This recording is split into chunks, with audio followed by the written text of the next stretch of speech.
துவங்கினேன் ஒன்றுமில்லாமல், திருப்தியாய் என்னை நிறைத்தீ, நீர் உண்மை உள்ளவர். இஸ்ரவேல் தேசத்துல ராஜாக்கள் இல்லாத காலம் இருந்துச்சு. அப்ப இஸ்ரவேல் தேசத்துக்கு யார் ராஜாவா இருந்தாரா? கர்த்தரே ராஜாவா இருந்தார். ஒரு அற்புதமான நாட்கள். கர்த்தரே அந்த தேசத்துக்கு ராஜாவா இருந்தார். ஒரு ராஜாக்களும் கிடையாது. கர்த்தர் அந்த தேசத்தை வழிநடத்தி வந்தார்.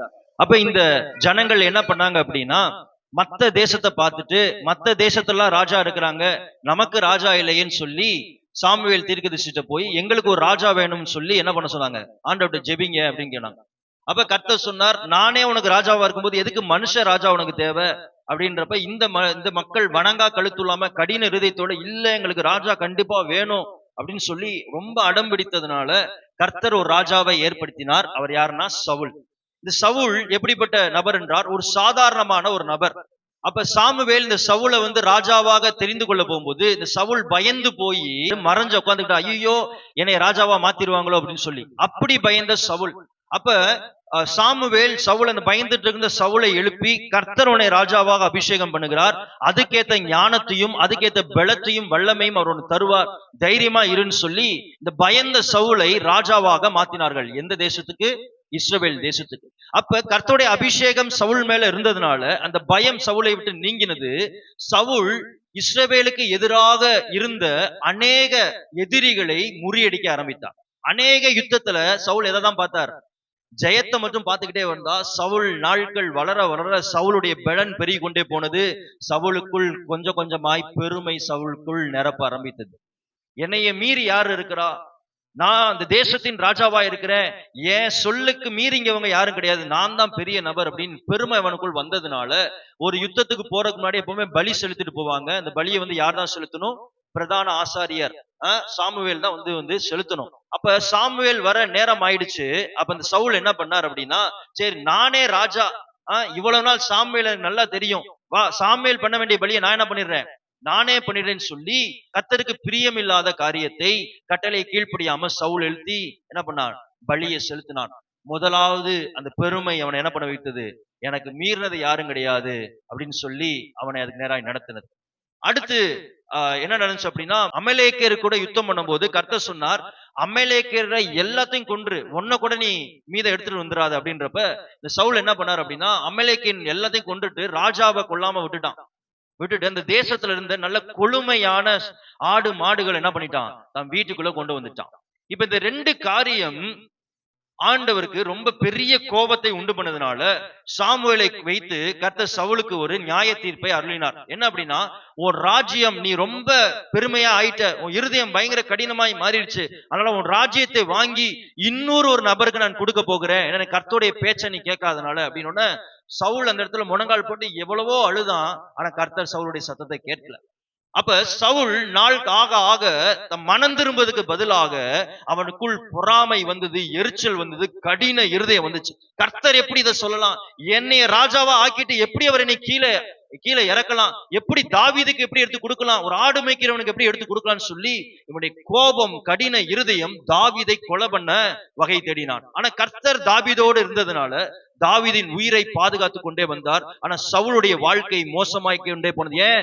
கடின இருதயத்தால் அவனை கடினப்படுத்தி, இருதயத்தை கடினப்படுத்தி கர்த்தரை எதிர்த்து நிற்க துணிந்தான். கடைசியாக அமலேக்கருடைய பிலிஸ்தியருடைய ஒரு யுத்தம் நடந்தது. அந்த பிலிஸ்தியர் யுத்தத்துல சவுல் தோற்று போனா, எங்க பிலிஸ்தியர் தன்னை கொன்று விடுவார்களோ, எங்க பிலிஸ்தியர் கையில அவங்க அவமானப்பட்டு சாக வேண்டும் என்று சொல்லி தன் பட்டயத்தை எடுத்து தானே அறுத்து வெட்டுண்டு மரித்து போனான் சவுல். இன்னைக்கு தேவ பிள்ளைகளே, சவுல் ஆரம்பித்த வாழ்க்கை ஒரு அற்புதமான ஒரு வாழ்க்கை. ஒரு எளியவனை கர்த்தர் எங்க தூக்கி வைத்தார்? ராஜாவாக தூக்கி வைத்தார். அந்த முடிவு ஒரு நல்ல முடிவாக இல்லை. ஏன் எடுத்து பார்த்துக்கிட்டோம்னு வச்சுக்கோங்களேன், அவனுடைய வாழ்க்கை ஏன் இந்த அளவுக்கு போனது என்றால், ஒன்றே ஒன்று என்ன தெரியுமா? கடின இருதயம் அன் வாழ்க்கையில் இந்த எல்லாத்தையும் அழித்து போட்டது. இந்த கடின இருதயம் தான் செய்த தவறை உணர்த்து கொள்ள விடாதபடி, நான் செய்த தவறு இதுதான், ஆமா நான் செய்த தவறு தான், கர்த்தருக்கு நேரா நான் மனம் திரும்பணும் அப்படின்னு சரியான மனம் திரும்ப நேரம் அவனை கொண்டு போல, தன் பாவத்தை அறிக்கை செய்ய விடல. அதுக்கு மாறாய் இந்த கடின இருதயம் அவனை பொறாமை கொள்ள வைத்தது. அல்டிமேட்லி கர்த்தரே எதிர்த்து நிற்க துணிந்தது இந்த கடின இதயம். தேவ பிள்ளைகளே, இன்னைக்கு நல்லா புரிந்து கொள்ளணும். இன்னைக்கு உங்க வாழ்க்கையில உங்க வாழ்க்கையை நீங்க கடினப்படுத்திக் கொள்வீங்கன்னா அது உங்களுடைய ஆசீர்வாதம் எல்லாத்தையும் அதை அழித்து விடும். இன்னைக்கு நீங்க கர்த்தருடைய கரத்துல ஆண்டவரே நான் மண்ணு, நான் குப்பை, நான் ஒரு புழு அப்படின்னு இருக்கலாம். ஆனா உன் வாழ்க்கை வளர்ந்து வரும்போது உன் ஆவிக்குரிய ஓட்டத்துல நீங்க செய்கிற தவறுகளை உணராமல் உங்களை நீங்கள் கடினப்படுத்திக் கொள்வீங்கன்னா அந்த கடின இருதயம் உங்க வாழ்க்கையில நீங்க நினைத்து கூட பார்க்க முடியாத விளைவுகளையும் இழப்புகளையும் சந்திக்க நேரிடும். சொல்ல எத்தனை பேர் புரிகிறது? கடின இருதயம் ஒரு முக்கியமான டூல். பிசாசு உங்களை பயன்படுத்த, பிசாசு உங்க வாழ்க்கையை முற்றிலும் அழித்து போடுறதுக்கு பிசாசுக்கு நீங்க கொடுக்கிற சாவி, இந்தா என் வாழ்க்கையை அழித்துக்கோ, இந்தா என் வாழ்க்கைக்குள்ள வா. கர்த்தர் உன்னை அவரோட ரத்தத்துல வைத்து பாதுகாத்து வைத்திருக்கிறார். இயேசுவின் ரத்தத்தை கொடுத்து மீட்டெடுத்து ரட்சிப்பை வைத்து பாதுகாத்து கொடுத்திருக்கிறார். ஆனா உங்களுக்குள் ரட்சிக்கப்பட்ட உங்களுக்குள் ஒரு கடின இருதயம் இருக்குன்னா, ஒரு முரட்டாட்டம் இருக்குன்னா, வணங்கா கழுத்து இருக்குன்னா, அது என்ன தெரியுமா? அது ஒரு சாவி மாதிரி பிசாசு கையில் எடுத்து கொடுத்து என் வாழ்க்கையை என்ன பண்ணு, எண்ணமும் பண்ணுன்ற ஒரு சாவி.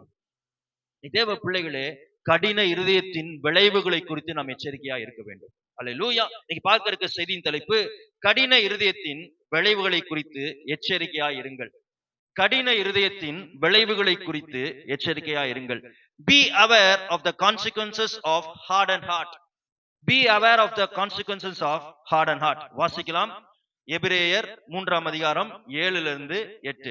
எபிரேயர் 3:7-8. ஆகையால் பரிசுத்த ஆவியானவர் சொல்லுகிறபடி இன்று அவருடைய சத்தத்தை கேட்பீர்களாகில், வனாந்தரத்திலே கோபம் மூட்டின போதும் சோதனை நாளிலும் நடந்தது போல உங்கள் இருதயங்களை கடினப்படுத்தாதிருங்கள். பாருங்க, இந்த எபிரேயரை எழுதினவர் தெளிவாக சொல்கிறார் பாருங்களேன். பரிசுத்த ஆவியானவர் சொல்லுகிறபடியே. அப்படின்னா என்ன? நீ பரிசுத்த ஆவியானுடைய சத்தம் உன் வாழ்க்கையில கேட்கும் போது உன் இருதயத்தை என்ன பண்ணாத? கடினப்படுத்தாத. யார மாதிரி கடினப்படுத்தாத? உன் பிதாக்கள் செய்தது போல. எதை பத்தி சொல்ல அப்படின்னா இஸ்ரவேல் ஜனங்களை பத்தி குறிக்கிறது. முன்னாடி அதிகாரத்துல பாத்தீங்கன்னா மோசையை பத்தி சொல்லிப்பார். மோசையை காட்டிலும் யார் பெரியவர்? இயேசு பெரியவர். அப்படின்றப்ப இந்த இஸ்ரவேல் ஜனங்கள் எப்படிப்பட்ட ஜனங்களா இருந்தார்கள்? வணங்கா கழுத்துள்ள ஜனங்கள். கர்த்தருடைய அற்புதத்தை பார்க்கிறான். 40 வருஷம் பார்க்கிறான் வனாந்தரத்துல. 430 வருஷம் அடிமைத்தனத்தை கர்த்தர் ஒரு இரவுல வெளியே கொண்டு வந்தார். இந்த அற்புதத்தை எல்லாம் பார்த்துட்டு தொடர்ந்து என்ன பண்றான்? கர்த்தரை விசுவாசிக்காம தொடர்ந்து கர்த்தரை சோதித்து கொண்டே இருக்கிறான். கர்த்தரை முறுமுறுத்து கொண்டே இருக்கிறான். யாரு? இந்த இஸ்ரவேல் ஜனங்கள். அப்படின்னா என்ன? கர்த்தர் சொல்லிக்கிட்டே இருக்கிறாரு. 40 வருஷமும் எதை தான் பண்ணிக்கிட்டே இருந்தான்? கர்த்தரை சோதனை பண்ணிக்கிட்டே இருதயத்தை கடினப்படுத்திக்கிட்டே இருக்கிறான். மன்னிப்பு கேட்கிறான், மறுபடியும் ஆண்டவரை சோதிக்கிறான். மன்னிப்பு கேட்கிறான், மறுபடியும் ஆண்டவரை சோதிக்கிறான். கடைசி என்ன நடந்துச்சு தெரியுமா? கர்த்தர் அந்த இஸ்ரவேல் ஜனங்களை எதுக்குள்ள கொண்டு போல? கானானுக்குள்ள கொண்டு போல. அவங்களுடைய சந்ததியை தான் கொண்டு போனார். 11ஆம் வசனத்துல பாருங்க. என்னுடைய இளைப்பாறுதலில் அவர்கள் பிரவேசிப்பதில்லை என்று என்னுடைய கோபத்திலே ஆணையிட்டேன். கோபத்திலே அவர்களுக்கு ஆணையிட்டேன் என்றார். பாருங்க, தொடர்ந்து இவனுக்குள் கடின இருதயம் இருந்ததுனால, முரட்டாட்ட குணம் இருந்ததுனால கர்த்தர் வாழ்க்கையில எதை தரலையா? இளைப்பாறுதலை தரல. இளைப்பாறுதல் எதை குறிக்குது? பாலும் தேனும் ஓடுகிற கானான் தேசம். இன்னைக்கு தேவ பிள்ளைகளே, நீங்க இடத்துல கொஞ்சம் எல்லாரும் மிக முக்கியமான ஒரு செய்தி, ரொம்ப கவனமா கவனிங்க. இன்னைக்கு உங்க இருதயத்தை நீங்க கடினப்படுத்தாதீங்க. கர்த்தர் உங்களோட ஒரு விஷயத்தை பேசுறாருன்னா, ஒரு பாவத்தை விடு, இல்லைன்னா இந்த காரியத்தை பிடிச்சுக்கோ, என்னிடத்தில் ஐக்கியமாறு, ஜபத்தை பண்ணு, குடும்ப ஜபத்தை ஆரம்பி, இல்லைன்னா இந்த பாவத்தை விடு, சண்டையை விடு, ஒப்புரவாகு, மன்னி பெருமையா இருக்காத அப்படி தொடர்ந்து கர்த்தர் உனக்குள் ஒரு காரியத்தை பேசிக்கொண்டே இருப்பாருன்னா, நீங்க என்ன பண்ணாதீங்க? உங்க இருதயத்தை கடினப்படுத்தாதீங்க. உங்க இருதயத்தை நீங்க கடினப்படுத்தீங்கன்னா, வசனம் சொல்லுகிறது, அவர் உனக்கென்று வைத்திருக்கிற இளைப்பாறுதலை நீங்க பார்க்க மாட்டீங்க. அப்படின்னா என்ன? ஒரு ரெஸ்டான லைஃபை பார்க்க முடியாது. அப்படின்னா என்ன? பிரச்சனை இல்லாத ஒரு வாழ்க்கையை பார்க்க முடியாது. எங்கு பார்த்தாலும் பிரச்சனை நிறைந்ததான் வாழ்க்கை இருக்கும். அது மாத்திரமல்ல, கர்த்தர் உனக்கென்று வைத்திருக்கிற வாக்குத்தத்தம் நிறைந்த கானான் தேசத்தை பார்க்கவே முடியாது.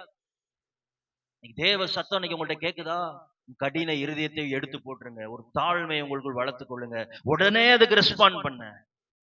ஒரு பிரச்சனை பெருசாகிட்டே இருக்குது, குடும்பத்துல, இல்லைன்னா வேலை ஸ்தலத்துல, இல்லைன்னா உன் பாவம் உன்னைய இழுத்து கொண்டே இருக்கிறது, நீ செய்கிறது பாவம் தெரியுது. கர்த்தர் ஊழியர்களை வைத்து பேசுறார், வேதத்தை வைத்து பேசுறார், வேத வசனங்களை வைத்து பேசிக்கொண்டே இருக்கிறார். இதை நீ பண்ணாத, இதை நீ விடு அப்படின்னா கேட்கிற நீங்க என்ன பண்ணுங்க?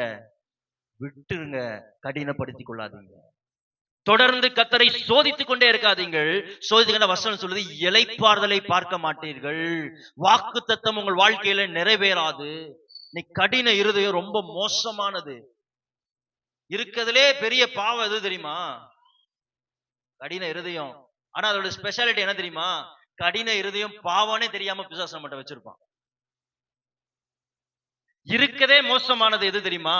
கடின இருதயம். ஆனா அந்த பிசாசு என்ன பண்ணுவான்? கடின இருதயம் ஒரு பாவம்ன்றதே காட்டாம வச்சிருப்பான் உங்களுக்குள்ள. ஆண்டவர் மன்னின்னு சொல்லிட்டு இருப்பாரு. வார்த்தை வர வர வார வார வர வர கேட்டுட்டு இருப்பீங்க. வார்த்தையை மன்னிக்கணும், ஒப்புரவாகணும், குடும்பத்தை கட்டணும். ஆனா வீட்டுக்குள்ள போனா மன்னிக்காம, ஆனா அது பாவம் கூட தெரியாது. தேவ பிள்ளைகளே, நல்லா தெரிஞ்சுக்கோங்க, நான் சொல்ற நல்லா கவனிங்க. எப்படி ஒரு நெருப்பு எரிய பெட்ரோலை ஊத்தினா நெருப்பு எப்படி எரியும்? இருக்கிற நெருப்பு எப்படி எரியும்? இன்னும் கொஞ்சமா இருமா, அதிகமா எரியுமா? கொழுந்து விட்டு எரியும். நான் சொல்ல கவனிக்கிறீங்களா? எல்லாம் கவனிங்க. ஒரு நெருப்பு எரிஞ்சுக்கிட்டு இருக்குது, அதுல ஒரு பெட்ரோலோ ஒரு ஆயிலோ ஊத்துறீங்க. அந்த நெருப்பு கொஞ்சமா இருமா, அதிகமா எரியுமா? அதே மாதிரிதான் கடின இருதயம் உன் பாவத்துக்கு. உங்களுக்குள் ஒரு கடின இருதயம் இருக்கும் நாள் இருக்கிற பாவத்தை அது மேலும் என்ன பண்ண வைக்கும்? பெருக வைக்கும். தேவ பிள்ளைகளே, கடின இருதயத்துக்கு எச்சரிக்கையா இருங்க. கர்த்தர் ஒரு விஷயத்தை உங்களுக்குள்ள பேசிட்டு இருக்கான். பல வருடங்கள் உனக்குள்ள ஒரு விஷயம் பேசிக்கிட்டு இருந்தா அது விடுறதுக்கு நீ ஆயத்தமாயிரு. அது ஒரு கடின இருதயத்தை உனக்குள் வளர்த்துக் கொள்ளாதீங்கள். அது உன் வாழ்க்கையில எல்லாத்தையும் அழிச்சு விடும், வாக்குத்தத்தத்தை அழிச்சிடும், இளைப்பாறுதலான வாழ்க்கையை அழித்து விடும். இன்னைக்கு பாருங்க, இப்ப இன்னைக்கு நம்ம கற்றுக் கொடுக்கிற காரியம் என்னன்னா, கடின இருதயம் நம் கிறிஸ்தவ ஓட்டத்தை அழித்து விடும் என்பதால் நமக்குள் வராதபடி எச்சரிக்கையா இருக்க வேண்டும். நல்லா புரிஞ்சுக்கோங்க, கடின இருதயம் உங்க கிறிஸ்தவ ஓட்டத்தை முடிச்சிடும். Hard and hard will end your career, Christian career. நல்லா புரிஞ்சுக்கோங்க, கடின இருதயம் கிறிஸ்தவ ஓட்டத்தை அழிச்சு விடும். அப்ப அந்த கடின இருதயம் நமக்குள் வராதபடி நம்ம எப்படி இருக்கணுமா? எச்சரிக்கையா இருக்க வேண்டும். அடுத்த கேள்வி, எப்படி எச்சரிக்கையா இருக்கிறது? பின்வருகிற 7 பின் விளைவுகளை நாம் அறிந்து கொள்ளும் போது கடின இருதயம் நம் கிறிஸ்துவ ஓட்டத்தை அழித்துவிடும் என்பதால் நமக்குள் வராதபடி எச்சரிக்கையா இருக்க முடியும். ஒரு 7 பின் விளைவுகளை நாம் பார்க்க போகிறோம் வேதத்திலிருந்து. கடின இருதயத்தால் வருகிற பின் விளைவுகள். உங்கள் வாழ்க்கையில நீங்க கடின இருதயத்தை அப்படியே நீங்க வைத்துக் கொள்வீங்கன்னா, இல்ல நான் மாறவே மாட்டேன். கடின இருதயம்னா என்ன? முரட்டாட்டம். என்ன சொன்னாலும் என்ன பண்ண மாட்டேன், என்ன சொன்னாலும் மாற மாட்டேன். என்னமும் சொல்லிக்கோ, மன்னிக்க மாட்டேன். என்னமும் சொல்லணும், ஒப்புரவாக மாட்டேன். நீ என்னமும் சொல்லு, எவ்வளவு வார்த்தை கேளு, நான் என்ன பண்ண மாட்டேன், நான் வளைஞ்சே கொடுக்க மாட்டேன். இதுதான் கடின இருதயம், முரட்டாட்டம். இது இருந்துச்சுன்னா இதனால் வருகிற பின் விளைவுகள், 7 பின் விளைவுகளை நாம் பார்க்க இருக்கிறோம். இந்த பின் விளைவுகளை அறிந்து கொள்ளும் போது இதன் வாழ்க்கையை அழித்து விடும் என்பதை நீ நினைவு கொள்ளுங்கள். இந்த கடின இருதயம் படிப்படியாய் நம் வாழ்க்கையை அழித்து விடும். முதல் பின் விளைவு என்னன்னா, தேவ சத்தம் புரியாது. அது ஃபர்ஸ்ட் மேக் பண்ற கான்சிக்வன்சஸ். உங்க வாழ்க்கையில ஏற்படுற பெரிய விளைவு என்னன்னா, கடின இருதயம் கர்த்தருடைய சத்தம் என்ன பேசினாலும் என்ன பண்ணாது, உங்களுக்கு அது புரியாது. அந்த சிச்சுவேஷனுக்கு ஏத்த வார்த்தையை கர்த்தர் கொடுத்துக்கிட்டு இருப்பார். இதுல போனா உன் வாழ்க்கை இப்படி ஆயிடும், இதுல போனா இப்படி ஆயிடும், இந்த பிரச்சனை இப்படி சால்வ் பண்ணு அப்படின்னு கொடுத்துக்கிட்டு இருப்பார். ஆனா கடின இருதயம் நமக்குள் இருக்கும்போது அந்த சத்தத்தை புரிய விடாது. வாசிக்கலாமா? மார்க் எழுதின சுவிசேஷம் 8:17. இயேசு அதை அறிந்து அவர்களை நோக்கி, உங்களிடத்தில் அப்பங்கள் இல்லாதபடியினால் நீங்கள் யோசனை பண்ணுகிறது என்ன? இன்னும் சிந்தியாமலும் உணராமலும் இருக்கிறீர்களா? இன்னும் உங்கள் இருதயம் கடினமா இருக்கிறதா? பாருங்க அந்த வார்த்தையை கவனி. இன்னும் சிந்திக்கலையா? இன்னும் உனக்கு உணர்வு வரலையா? இன்னும் இருதயம் கடினமா இருக்கிறதான்றார். என்ன நடக்குது அப்படின்னா, முந்தின அதிகாரத்தை வாஸ்தா இயேசு என்ன பண்றாரு அப்படின்னா, 4000 பேருக்கு 7 அப்பத்தையும் சில துண்டுகள் மீனை வைத்து அற்புதம் செய்கிறார். வெறும் 7 பிரெட்டை வச்சு கொஞ்சம் மீனை வச்சு எத்தனை பேருக்கு அற்புதம் செய்கிறார்? 4000 பேர் சாப்பிடுறாங்க. ஒரு அற்புதம் செய்கிறார். இப்ப அடுத்து கரை ஏறி அடுத்த இடத்துக்கு போறாங்க. போகும்போது மீத 12 கூட இருந்துச்சு. சீஷர்கள் என்ன பண்ணிட்டாங்க, கூடைய மறந்துட்டு ஒரே ஒரு பிரெட்டை மட்டும் கொண்டு வந்துட்டாங்க. நடுவுல பரிசேயர்கள் இயேசுவை சோதிக்கிறாங்க. நீர் உண்மையான மேசியா என்றால் இன்னும் எனக்கு என்ன பண்ணுங்க, வானத்திலிருந்து சயின்ஸை காட்டுங்க, இன்னும் அடையாளத்தை காட்டுங்க.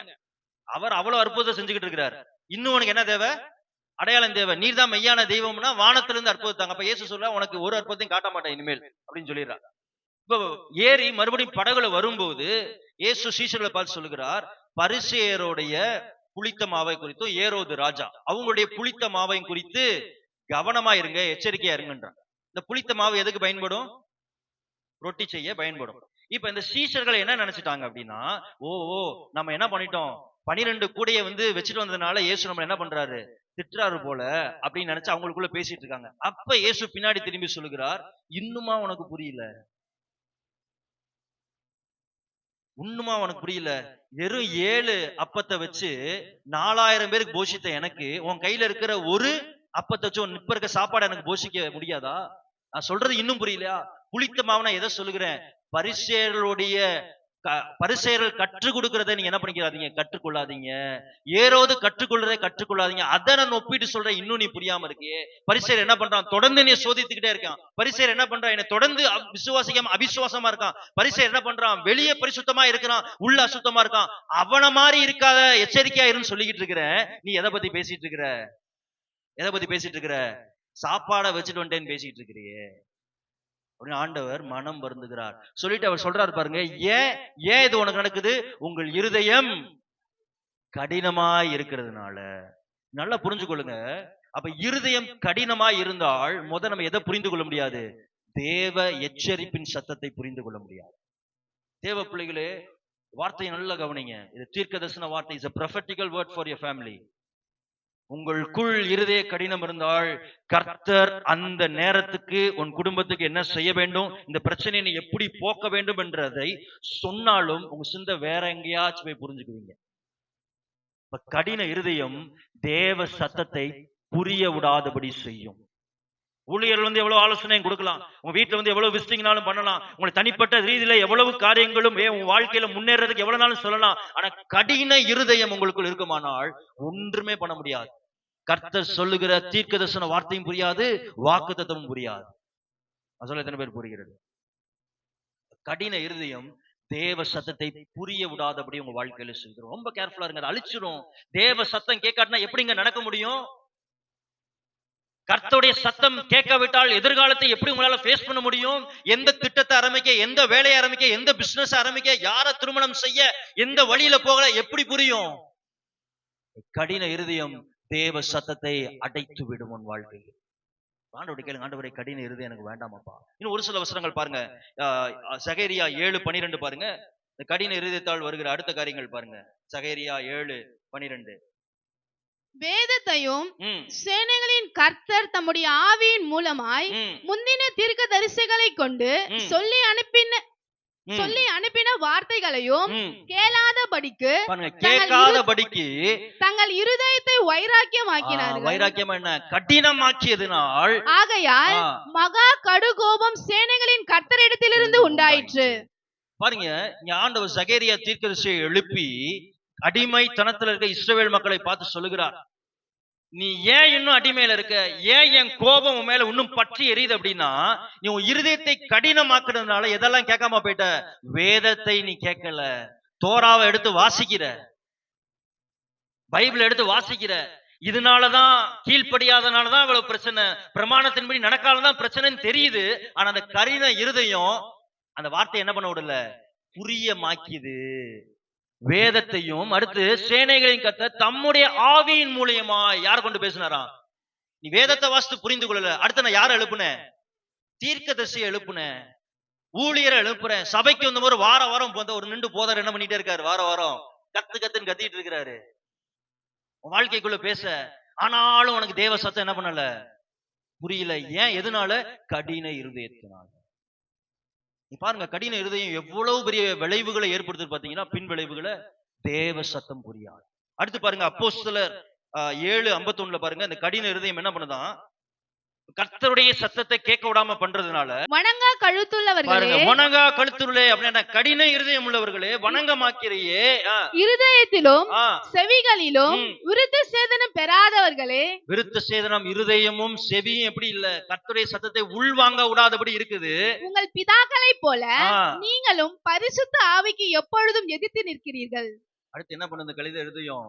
பரிசுத்த ஆவியவே, சொல்றது புரியுதா உங்களுக்கு?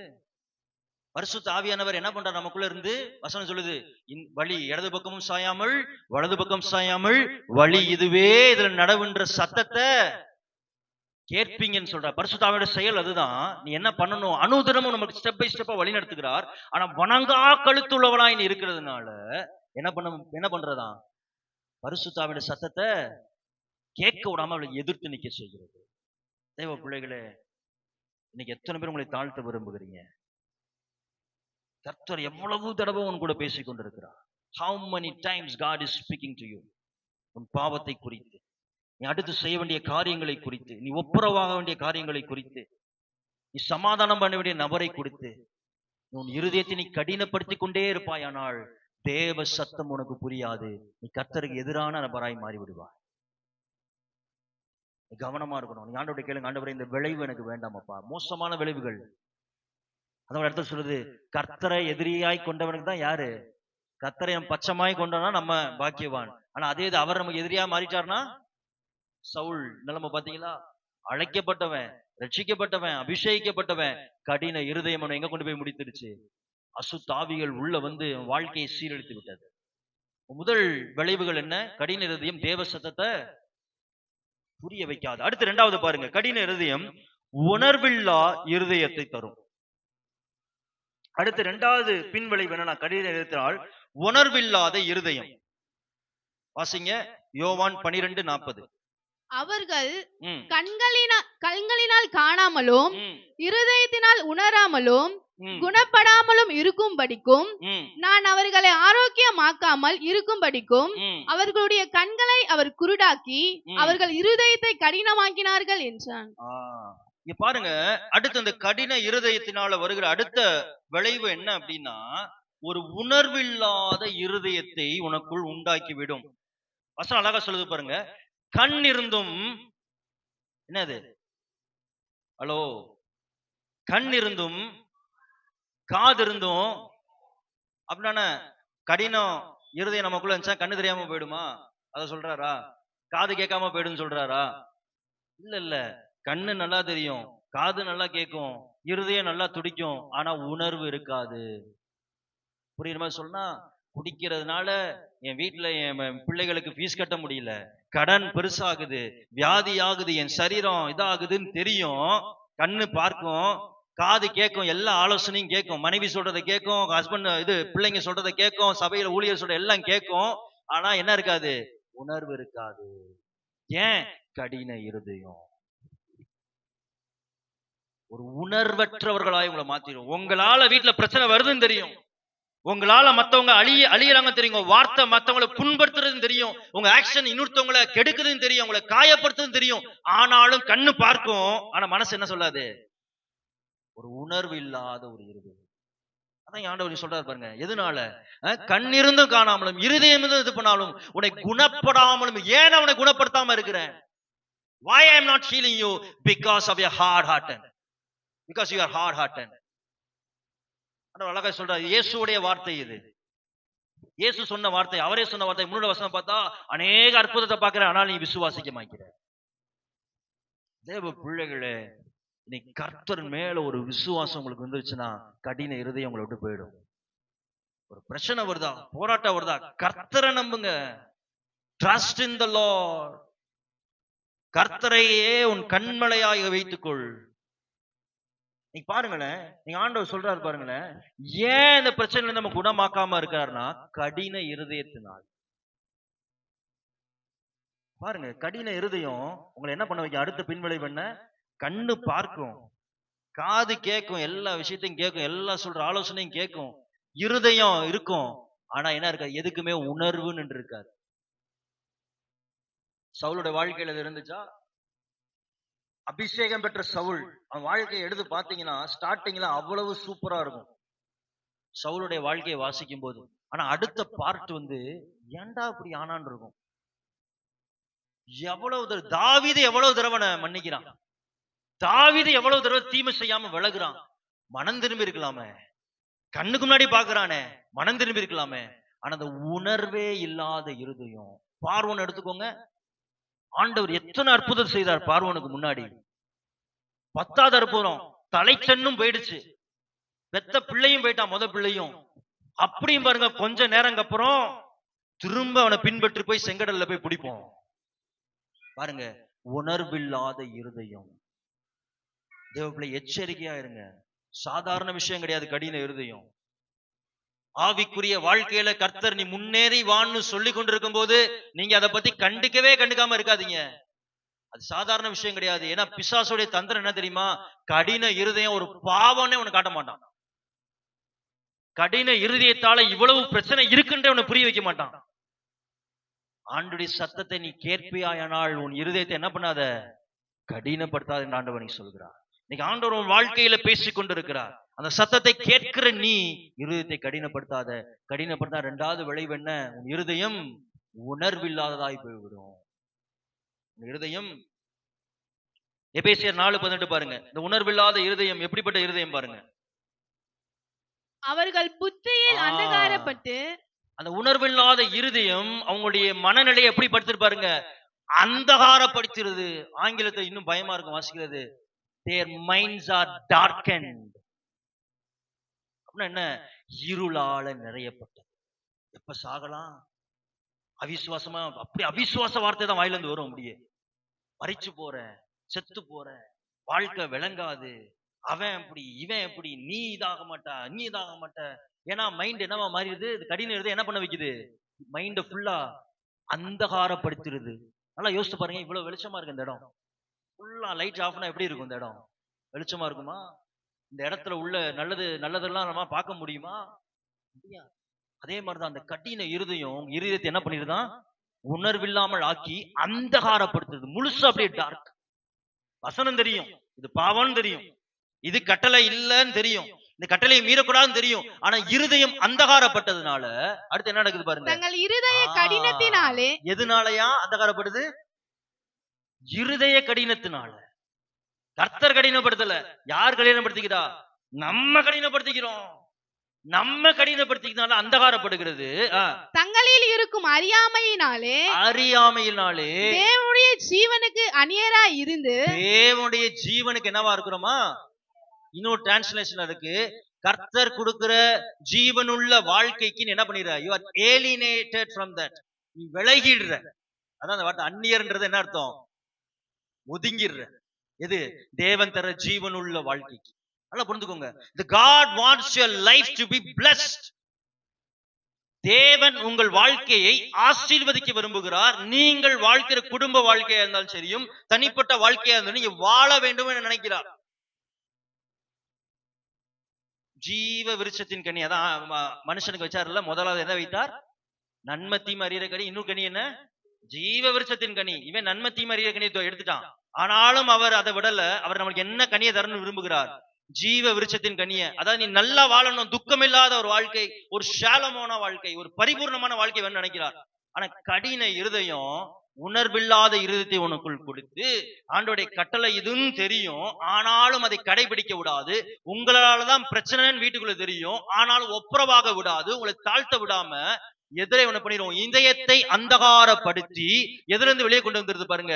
அறியாமையை கொடுத்து தேவன் தருகிற ஜீவன் உள்ள வாழ்க்கையிலிருந்து உன்னை ஒதுக்கி வைத்தது. நான் சொல்றேன், எத்தனை பேர் இடத்துல புரியுறவங்க மாத்திரம் கை தூக்குங்க பார்க்கலாம். கடின இருதயம் உணர்வில்லாத இருதயத்தை உனக்குள்ள தரும். ஆண்டவரோட சொல்லுங்க, ஆண்டவரே எனக்கு வேணான்னு சொல்றாங்க. எத்தனை பேர் வேணான்னு சொல்லுங்க? அப்படியே கண்களை மூடி ஜெபிங்க பார்க்கலாம். ஒரு உணர்வில்லாத இருதயம் எனக்குள்ள வேண்டாம், ஒரு உணர்வுள்ள இருதயம் வேணும் அப்பா. ஹல்லேலூயா, ஹல்லேலூயா. அடுத்து 3வது பாருங்க, பின்விளைவு. 3வது பின்விளைவு குடும்பத்தை அழிக்கும். அடுத்து கடின இருதயம் அடுத்து என்ன பண்ணுதான்? எதை அழிக்குது? இவ்வளவு நேரம் தனிப்பட்ட ரீதிய பர்சனலா அழிச்சுட்டு இருந்துச்சு, தேவ சத்தத்தை கேட்க விடாது. அடுத்து என்ன பண்ணுச்சு? இருதயம் உணர்வு இல்லாம வைக்குது. இப்ப என்ன பண்ணுது பாருங்க, அடுத்து சுத்தி இருக்கிற குடும்பத்தை அது அழிக்குதான். வாசிங்க மத்தேயு 19:8. அதற்கு அவர், உங்கள் மனைவிகளை தள்ளிவிடலாம் என்று உங்கள் இருதய கடினத்தின் நிமித்தம். உங்க மனைவிகளை தள்ளிவிடலாம் அப்படின்னா என்ன? தள்ளிவிடலாம் என்ன? டிவோர்ஸ், உன் மனைவிக்கு விவாகரத்து கொடுக்கலாம் என்று உன் இருதயத்தின் கடினத்தின் நிமித்தம் மோசே உங்களுக்கு இடம் கொடுத்தார். மோசே உனக்கு இடம் கொடுத்தான். ஆதி முதலாய் அப்படி இருக்கவில்லை. ஆதி முதல் அது அப்படி இருக்கவில்லை. என்ன நடக்குது அப்படின்னா, பரிசேயருடைய வேலை என்னன்னு சொன்னேன், சோதிக்கிற வேலை. மறுபடியும் சோதிக்க வரான்.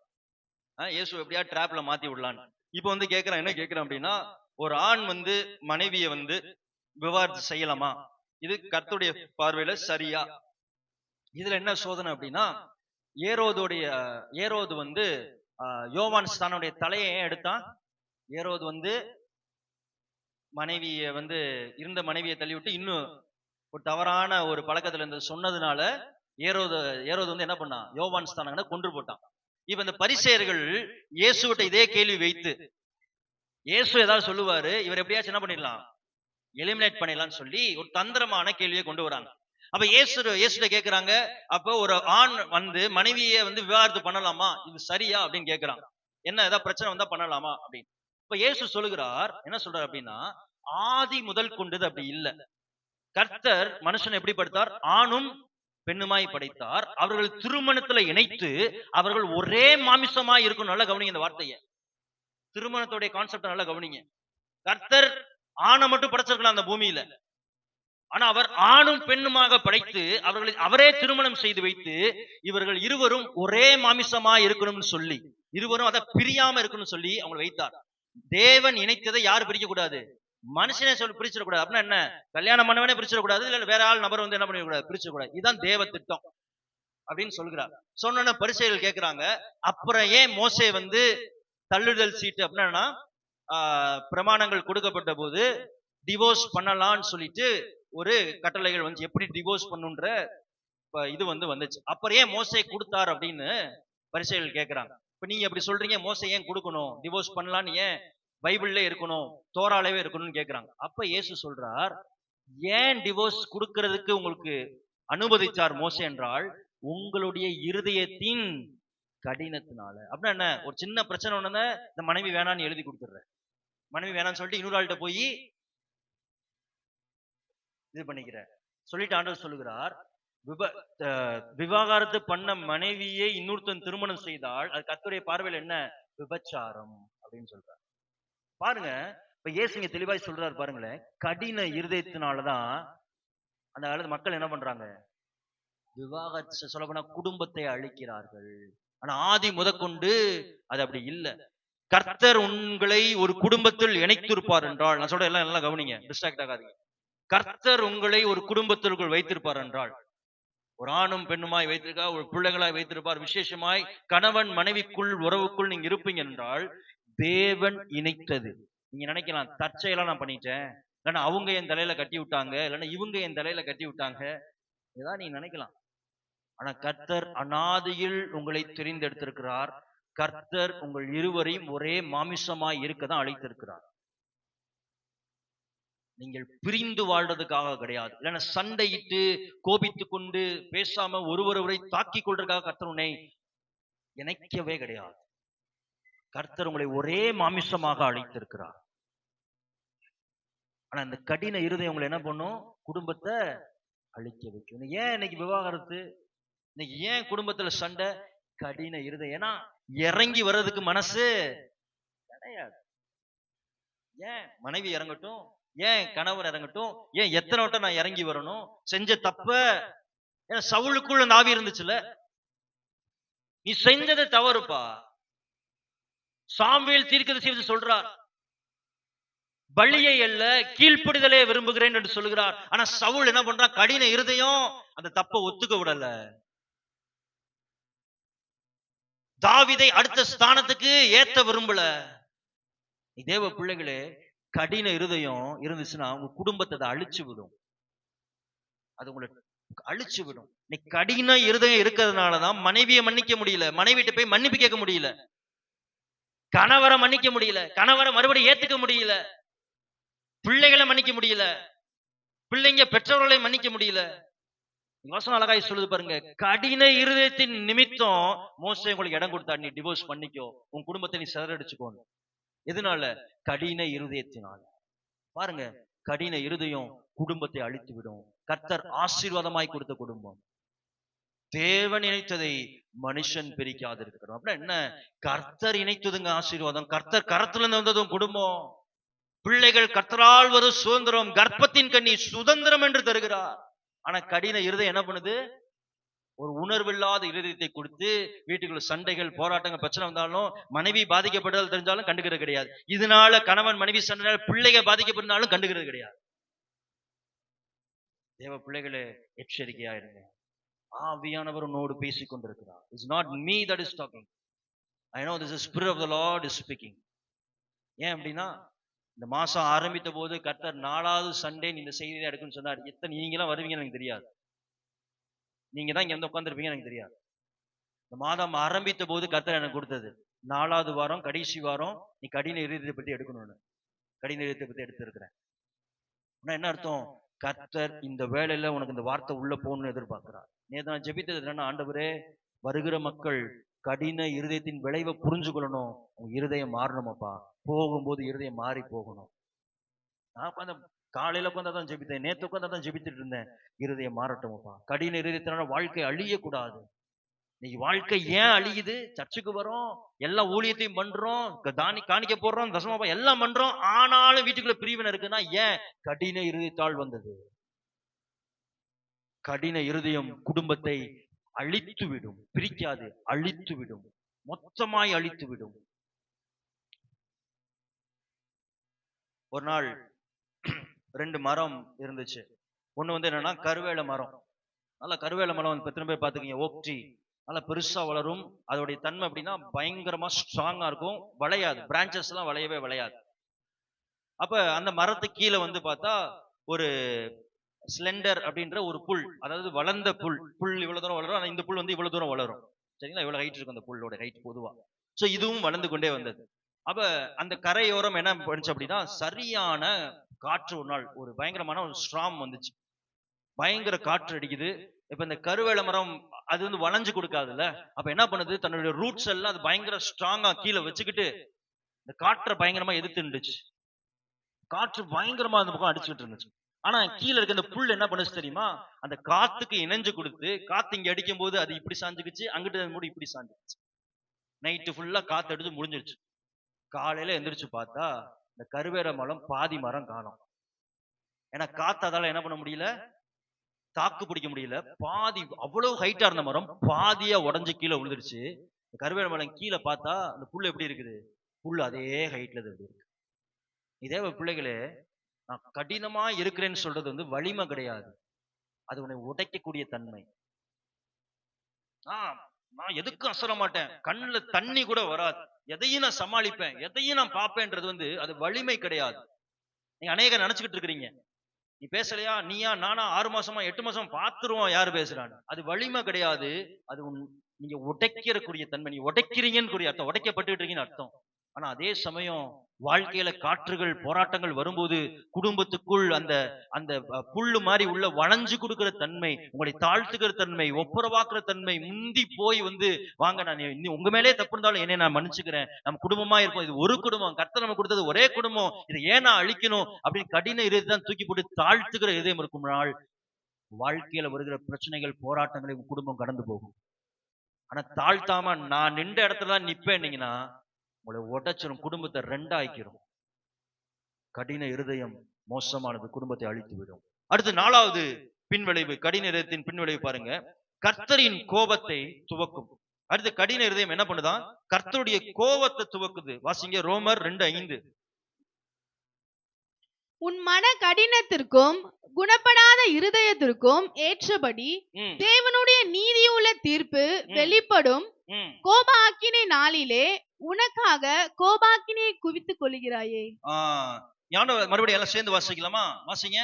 உன் மன கடினத்திற்கும் குணப்படாத இருதயத்திற்கும் ஏற்றபடி தேவனுடைய நீதியுள்ள தீர்ப்பு வெளிப்படும் கோபாக்கினை நாளிலே உனக்காக கோபாக்கினியை குவித்து கொள்ளுகிறாயே. என்ன நடக்குது அப்படின்னா, முந்தின வசனங்களை வாசித்தா பவுல் என்ன சொல்றா? நீ ஒரு ஆளை நியாயம் தீர்ப்பாய் என்றால், நீ செஞ்சது தப்பு அப்படின்னு ஒரு ஆள் நியாயம் தீர்ப்பாங்கன்னா, எந்த அளவுல நியாயம் தீர்க்கிறாயோ அதே அளவுல கர்த்தர் உன்னை நியாயம் தீர்ப்பார். ஏன்னா அவர் நீதி உள்ளவர்னு சொல்கிறார். சொல்லிட்டு என்ன சொல்றாரு அப்படின்னா, கர்த்தர் உனக்கு கொடுத்த தயவு எதுக்குன்னா, நீ குணமாகும்படி உங்க வாழ்க்கையில கர்த்தர் கொடுக்கிற வாய்ப்புகள்.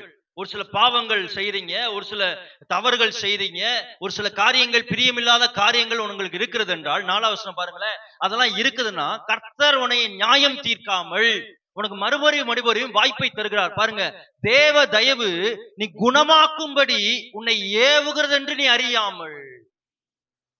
ஆண்டவர் மறுபடியும் வாய்ப்பை தர்றது எதற்கு? இப்ப பாவம் செஞ்ச ஆண்டவர் நினைப்பொழுதுல அப்படியே சங்கரித்து போட்டுடலாம். பாவத்தின் சம்பளம் மரணம். நீ கேட்கவே மாய்க்கிற. உன் குடும்பம் இதான் நீ விரும்புற, நடக்கட்டும். இத பாவத்தை செஞ்சுக்கிட்டே இருக்க, இந்த பாவத்தோட விளைவு வரட்டும். தவறான குடிப்பழக்கத்திலையும் போதை பொருட்களும் இருக்கலையா, உடனே உன்னோட கிட்னி பாதிக்கப்படட்டும். அப்படியே ஆண்டவர் அலோவ் பண்ணிடலாம். ஆனா ஆண்டவர் அதை செய்யறது கிடையாதான். ஏன்னா அது தேவ தயவா இருக்கிறது. ஐயோ, என் பிள்ளைய நான் தண்டிக்க விரும்பல. ஆனா இதெல்லாம் எதற்கு தெரியுமா? அந்த வாய்ப்புகள், இந்த கிருபைகள், இந்த மறுபடியும் வருகிற வாய்ப்புகள் எதற்குனா, நீ குணமாகும்படி, நீ சரியாகணும். இதெல்லாம் விட்டுற ஆண்டவரே, என்னை நான் தாழ்த்திடுற ஆண்டவரே, மறுபடியும் நமக்குள்ள வந்துடுற ஆண்டவரே, இப்படின்றதுக்காக தான் தேவ தயவு உனக்கு கொடுக்கப்படுகிறது. ஆனா நம்ம எப்படி இருக்கிறோமா? ஏவுறதை அறியாமல் அவருடைய தயவு, பொறுமை, நீடிய சாந்தம் இவைகளின் ஐஸ்வரியத்தை, தயவ பொறுமையா இருக்கிறாரு. மனம் திரும்பிடுவ, விட்டு கொடுத்துருவ, தாழ்த்திடுவன்னு பொறுமையா இருக்கிற, நீண்டிய சாந்தம் உள்ள ஐஸ்வர்யத்தை என்ன பண்ணுகிறாய்? அசட்டை பண்ணுகிறாயே. அப்படின்னா என்ன? பாத்துக்கலாம். தெரியும் ஆண்டவர் மன்னிக்கிறான்னு தெரியும், தப்பு பண்ணிருக்கோம் தெரியும், இதுக்கு அடி விழணும் தெரியும். ஆனா அடி விழல, எதிர்பார்த்தது நடக்கல. சாகணும்னு நினைக்கிறோம்னு வச்சுக்கோங்களேன், பிரச்சனை இல்ல, நம்ம மரித்து போல. தயவா இல்லையா? எங்க தயவுங்க அது? மரிச்சு போனா என்ன நடக்கும்? யோசிச்சு பாருங்க. எபிரேயர் 1:9-27 நினைக்கிறேன். மரிப்பதும் பின்பு ஒரே தரம் நியாய தீர்ப்பு. கண்ணை மூடி திறந்தோன்னா எங்க நிப்போம்? சிங்காசனத்தில் போய் நிப்போம். என்னப்பா தற்கொலை பண்ணிட்டு வந்தியா? இங்க எதுக்கு வந்த? அந்த இருக்கு பாரு. அதான் வசனம் சொல்லுது, கண்ணை மூணு அங்க போயிடுவோமா? ஆனா ஆண்டவர் நமக்கு அதை பண்ணாரா? தயவை தருகிறார், நீடிய பொறுமையா இருக்கிறார். ஆனா இதெல்லாம் நம்ம என்ன பண்ணிட்டு இருக்கிறோமா? அசட்டை பண்ணி கொண்டே இருக்கிறதுனால என்ன நடக்குது பாருங்க. 5வது வசனம், இப்ப வாசிங்க 5வது வசனத்தை. உன் மன கடினத்திற்கும் குணப்படாத இருதயத்திற்கும் மன கடினம் இருக்குது, குணப்படாத உன் இருதயம், இதுல இருந்து நான் மாத்திக்கவே மாட்டேன்ற இருதயத்தினால தேவனுடைய நீதியுள்ள தீர்ப்பு வெளிப்படும். இப்ப என்ன பண்ண போறாரு அப்படின்னா, முன்னாடி வசனம் சொன்ன என்ன சொன்ன? நீ மத்தவங்களை நியாயம் தீர்த்தல, நீ பண்ணதான் தப்பு, நான் பண்ணதான் தப்பு, நான் பண்ண சரின்னு சொல்லல. அதே நியாயம் தீர்ப்ப நான் என்ன பண்ண போறேன்? உனக்கு தராசல கரெக்டா வச்சு என்ன பண்ண போறேன்? நீதியுள்ள நியாய தீர்ப்பை உண்மையில் தரப்போகிற. கோபாக்கினை நாளே உனக்காக கோபாக்கினை குவித்துக் கொள்ளுகிறாயோ? உனக்காக கோபாக்கினையை, இன்னொருத்துல வசனம் சொல்கிறது, நான் நன்மை செய்ததுனால நமக்கு என்ன, எதை வைத்திருக்காரா? நீதியின் கிரீடத்தை வைத்திருக்கிறார். அவன் செய்யறதுக்குரிய நற்கிரியை அறிந்திருக்கிறேன். இப்ப நற்கிரியில் எவ்வளவு குவிக்க எண்ணப்பட்டு கொண்டிருக்கிறதோ, அதே போல நம்ம இருதய கடினத்தின் நிமித்தமும் கர்த்தருடைய கோபத்தை நீங்க என்ன பண்ணிட்டு இருக்கிறீங்க? குவித்து கொண்டே போய் கொண்டிருக்கிறீங்க. கேட்கும் போதே எத்தனை பேர் பயமா இருக்கு. எனக்கு அதை வாசிக்கும் போதே பயமா இருந்துச்சு. ஆண்டவரே, தெரிஞ்சு கூட வந்துடக்கூடாது, அறியாம கூட எனக்குள்ள என்ன வந்துடக்கூடாது? இருதய கடினம் வந்துடக்கூடாது. இதுதான் நான் ஜெபிச்சேன். எனக்கு அறியாம கூட இதுதான் இருதய கடினமா எனக்குள்ள வந்துடக்கூடாது. ஏன்னா வசனம் சொல்லு என்னது? தேவனுடைய கோபாக்கினை நாள்ல எதை வைத்துக் கொண்டிருக்கோமா? பெருக்கிக் கொண்டிருக்கிறோம் கோபாக்கினை. நியாய தீர்ப்பு பயங்கரமா இருக்கும். அதான் கர்த்தர் வரும்போது கர்த்தர் நம்மளை பயங்கரமாய் தண்டிப்பா. இந்த பூமியில பயங்கரமாய் சிக்ஷிக்கப்படுவோம். ஏன்? கர்த்தர்னால கிடையாது, இருதயத்தின் கடினத்தினால. குணப்படாத, மனம் திரும்பாத உன் இருதயத்தால, வணங்கா கழுத்து உள்ள நம் இருதயத்தினால ஆண்டோடைய கோபாக்கினை பெருகி கொண்டே இருக்கதான், குவித்து கொண்டு இருக்கிறோமா கோபாக்கினை. கவனமா இருங்க. கடின இருதயம் தேவன் நம்மேல் உள்ள கோபத்தை பெருக்கும். நீ கடின இருதயம் ஆவிக்குரிய வாழ்க்கையில இருக்கலாம், தெரியுமா? ஆண்டவர், நீ ஜெபி, எந்திரிச்சு ஜெபி, என்று ஒழுங்கா வேதத்தை வாசி, ஒழுங்கா சபைக்கு போ, ஒழுங்கா ஊழியத்துக்கு போ, ஒழுங்கா சபையில ஊழியங்களை செய் அப்படின்னு உனக்கு தொடர்ந்து பேசிக்கொண்டே இருக்க கடினப்படுத்தி கொண்டு இருக்கிறீங்கன்னு வச்சுக்கோங்களேன், அசட்டை பண்ணி கொண்டு இருக்கீங்கன்னு வச்சுக்கோங்களேன், கர்த்தர் கேள்வி கேட்பார், பதில் கேட்பார். வெறும் பாவத்தை மட்டும் கிடையாது, பாவங்கள் மட்டும் கிடையாது. அடுத்த வசனம் பாருங்க என்ன சொல்றாங்க, தேவன் அவனுடைய கிரியைக்கு தக்கான பலனை அளிப்பார். 7வது வசனம் பாருங்க, சோர்ந்து போகாமல் நற்கிரிகளை செய்து மகிமையும் கனத்தையும் அழியாமையும் தேடுகிறவர்களுக்கு நித்திய நித்திய ஜீவன். அப்ப ஜீவனை பாருங்க எதை தேட சொல்றாரு பாருங்க, சோர்ந்து போகாமல் நற்கிரியைகளை செய், நல்ல காரியங்களை செய், மகிமை உள்ளதை செய், ஊழியங்களை செய், தேவ பணியை சோர்ந்து போகாம செய். என்னடா கூப்பிடுறாங்க, என்னடா வரணுமா, என்னடா ஊழியத்தை பண்ணணுமா, சோர்ந்து போகாமல் நீங்க செய்வீங்க என்றால் என்ன இருக்குதான், என்ன இருக்குதுன்றாரு, நித்திய ஜீவனை அளிப்பார். அடுத்த வருஷம் பாருங்க, சண்டைக்காரியானாய் இருந்து சத்தியத்துக்கு கீழ்ப்படியாமல் அநியாயத்துக்கு கீழ்ப்படுகிறா இருக்கிறவங்களுக்கு உக்கிர கோபாக்கினை.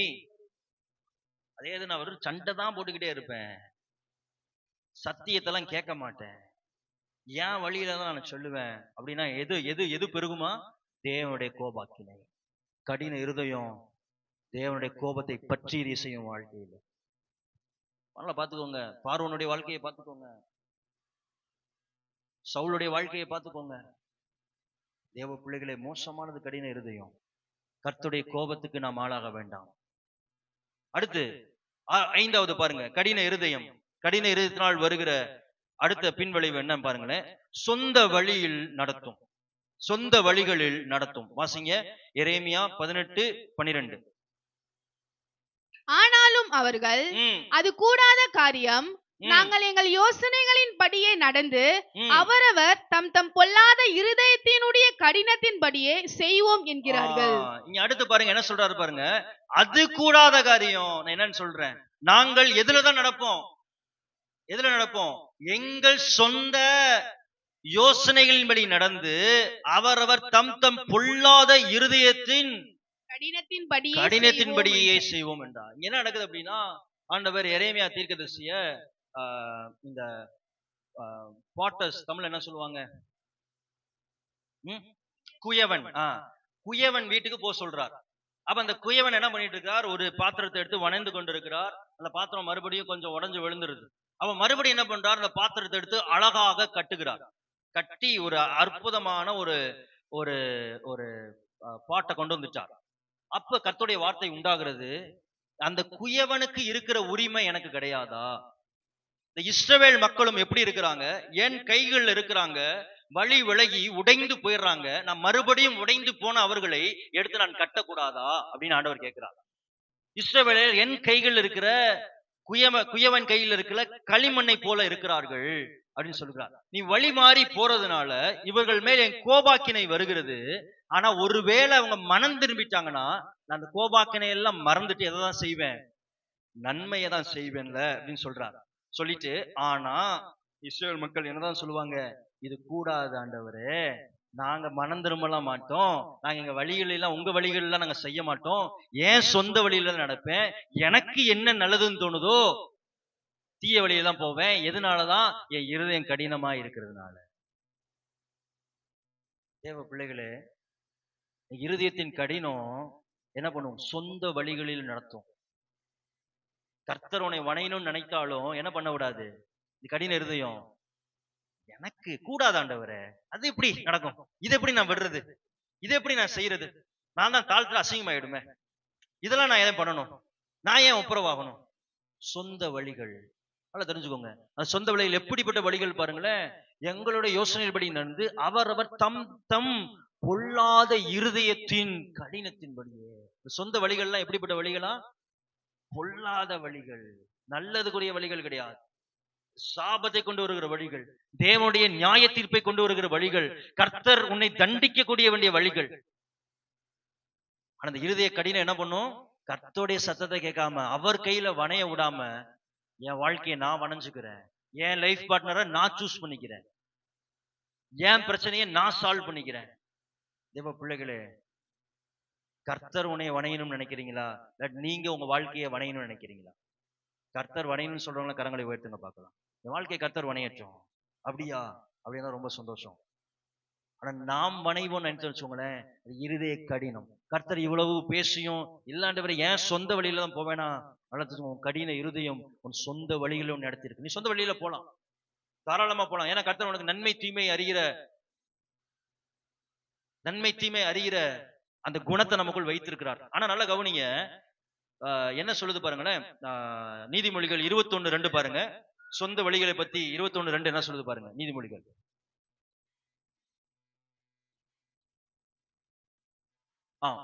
மனுஷனுடைய வழிகள் எல்லாம் அவன் பார்வைக்கு செம்மையானவையாய் தோன்றும். மனுஷனுடைய வழியெல்லாம் எப்படி இருக்கும்? சூப்பரா இருக்குங்க. இந்த நபர் சூப்பரான நபர் என் லைஃபுக்கு, இந்த காரியமா சூப்பரானது, இந்த பிசினஸா சூப்பரானது, இந்த பிரச்சனையா அதெல்லாம் நான் பாத்துக்குவேன். மனுஷனுடைய வழிகள் எப்படிதான் தோணுமா? செம்மையானவைகள் தான் தோணும் மனுஷனுடையதுக்கு. ஆனா கர்த்தரோ இருதயங்களை நிறுத்தி பார்க்கிறார். அது செம்மையான வழியா இல்லையான்றது யார் தீர்ப்பு கொடுக்கணும்? அது நன்மையா தீமைன்றது சூஸ் பண்றது நியாயாதிபதி அவர். ஏன்னா நம்முடைய உயிருக்கு நம்ம அதிகாரி கிடையாது. ஏன்னா நம்மளால நம்ம இந்த பூமிக்கு வரல, அவரால் தான் அந்த பூமிக்கு வந்திருக்கிறோம். அவரே நமக்கு அதிகாரியா இருக்கிறார். ஜீவனுக்கும் மரணத்திற்கும் அதிகாரி அவர்தான். நீங்க நினைக்கலாம் உங்க இஷ்டத்துக்கு உங்க இருதய கடித்த நிமித்தம் இஷ்டத்துக்கு நீ சூஸ் பண்ணலாம், இஷ்டத்துக்கு நீ நடந்து போலாம், இஷ்டத்துக்கு குணத்தை மாத்தாம இருக்கலாம். ஆனா கர்த்தர் இருதயத்தை அறிந்திருக்கிறார். அவருக்கு மறைவானது எல்லாம் வெளியரங்கமானது. அது பாவமா என்ன சிந்தையோடு நீ அதை செய்யற, அதுக்கு பின்னாடி என்ன இருக்கு, எல்லாத்தையும் கதை அறிந்திருக்கிறார். கடின இருதயம் சொந்த வழியில நடத்த வைக்கும். கடின இருதயம் இண்டிபெண்டா வாழ வைக்கும். நீ கர்த்தர் இருந்தது அவருடைய ஆளுமைக்கு நான் இல்ல. பிசாசு இயேசுவை 40 நாள் உபவாசத்துக்கு அப்புறம் சோதித்தான். பார்த்ததுக்கு 3 சோதனை. இந்த 3 சோதனை அடிப்படை என்ன தெரியுமா? பிதாவை விட்டு அவரை பிரிக்க விரும்புறான். இயேசுக்கு வல்லமை இருந்துச்சு. அவன் சொன்ன 3 காரியம் கல்ல அப்பமா மாத்த முடியுமா? மாத்தினாரு. 5 அப்பம் இதை வைத்து 7000 பேருக்கு இது பண்ணவருக்கு கல்ல மாத்த முடியாதா? முடியும். அவர் மேல இருந்து குதிக்கும் போது தூதர்களை பாதுகாக்க மாட்டாரா? ஏன் தூதனே வேணாம், அவரே அந்த இடத்துல நிக்கலாம். பண்ண முடியும். இந்த ராஜ்யங்கள் அவர் கீழே தான் இருக்கிறது. இந்த பூமியை அவரால் உண்டாக்கப்பட்டதுன்னு சொல்லுது. ஆனா பிசாசு இதை சோதிக்கிறான். ஏன்னா இயேசு தாம் பவர் எடுத்து அவர் செய்யணும்னு நினைக்கிறான். சொந்த வழியில பாக்குறான். ஆனா இயேசு என்ன சொல்றார்? தேவனாகிய கர்த்தரை சோதிக்க கூடாதுன்னு எழுதிருக்கு.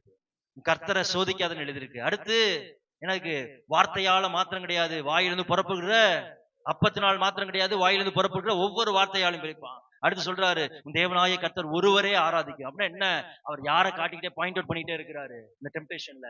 பிதா கூட தான் நான் பிதாக்கு சமமான நபர் தான். ஆனா அந்த பூமியில அவர் கீழே தான் நான் இருக்கிறேன். கடின இருதயம் என்ன பண்ண வைக்க தெரியுமா? இந்த ஆளுமை கீழே உங்களை கொண்டு வராது. பாஸ்டரா சொல்லிட்டு போட்டோம், தீர்க்கதரிசனமா வந்துட்டு போட்டோம், வார்னிங்கா வந்துட்டு போட்டோம், வியாதியா வந்துட்டு போட்டோம், ஆக்சிடென்டா நடந்து போட்டோம். சில நேரத்துக்கு ஆண்டவர் ஆக்சிடென்ட் மூலியமா உங்கள்கிட்ட பேசுவார். ஒரு தப்பான வழியில போயிட்டு இருப்பீங்க, ஒரு சின்ன விபத்து வரும், இது மூலியமா பேசுவார், வழியை மாத்திக்க.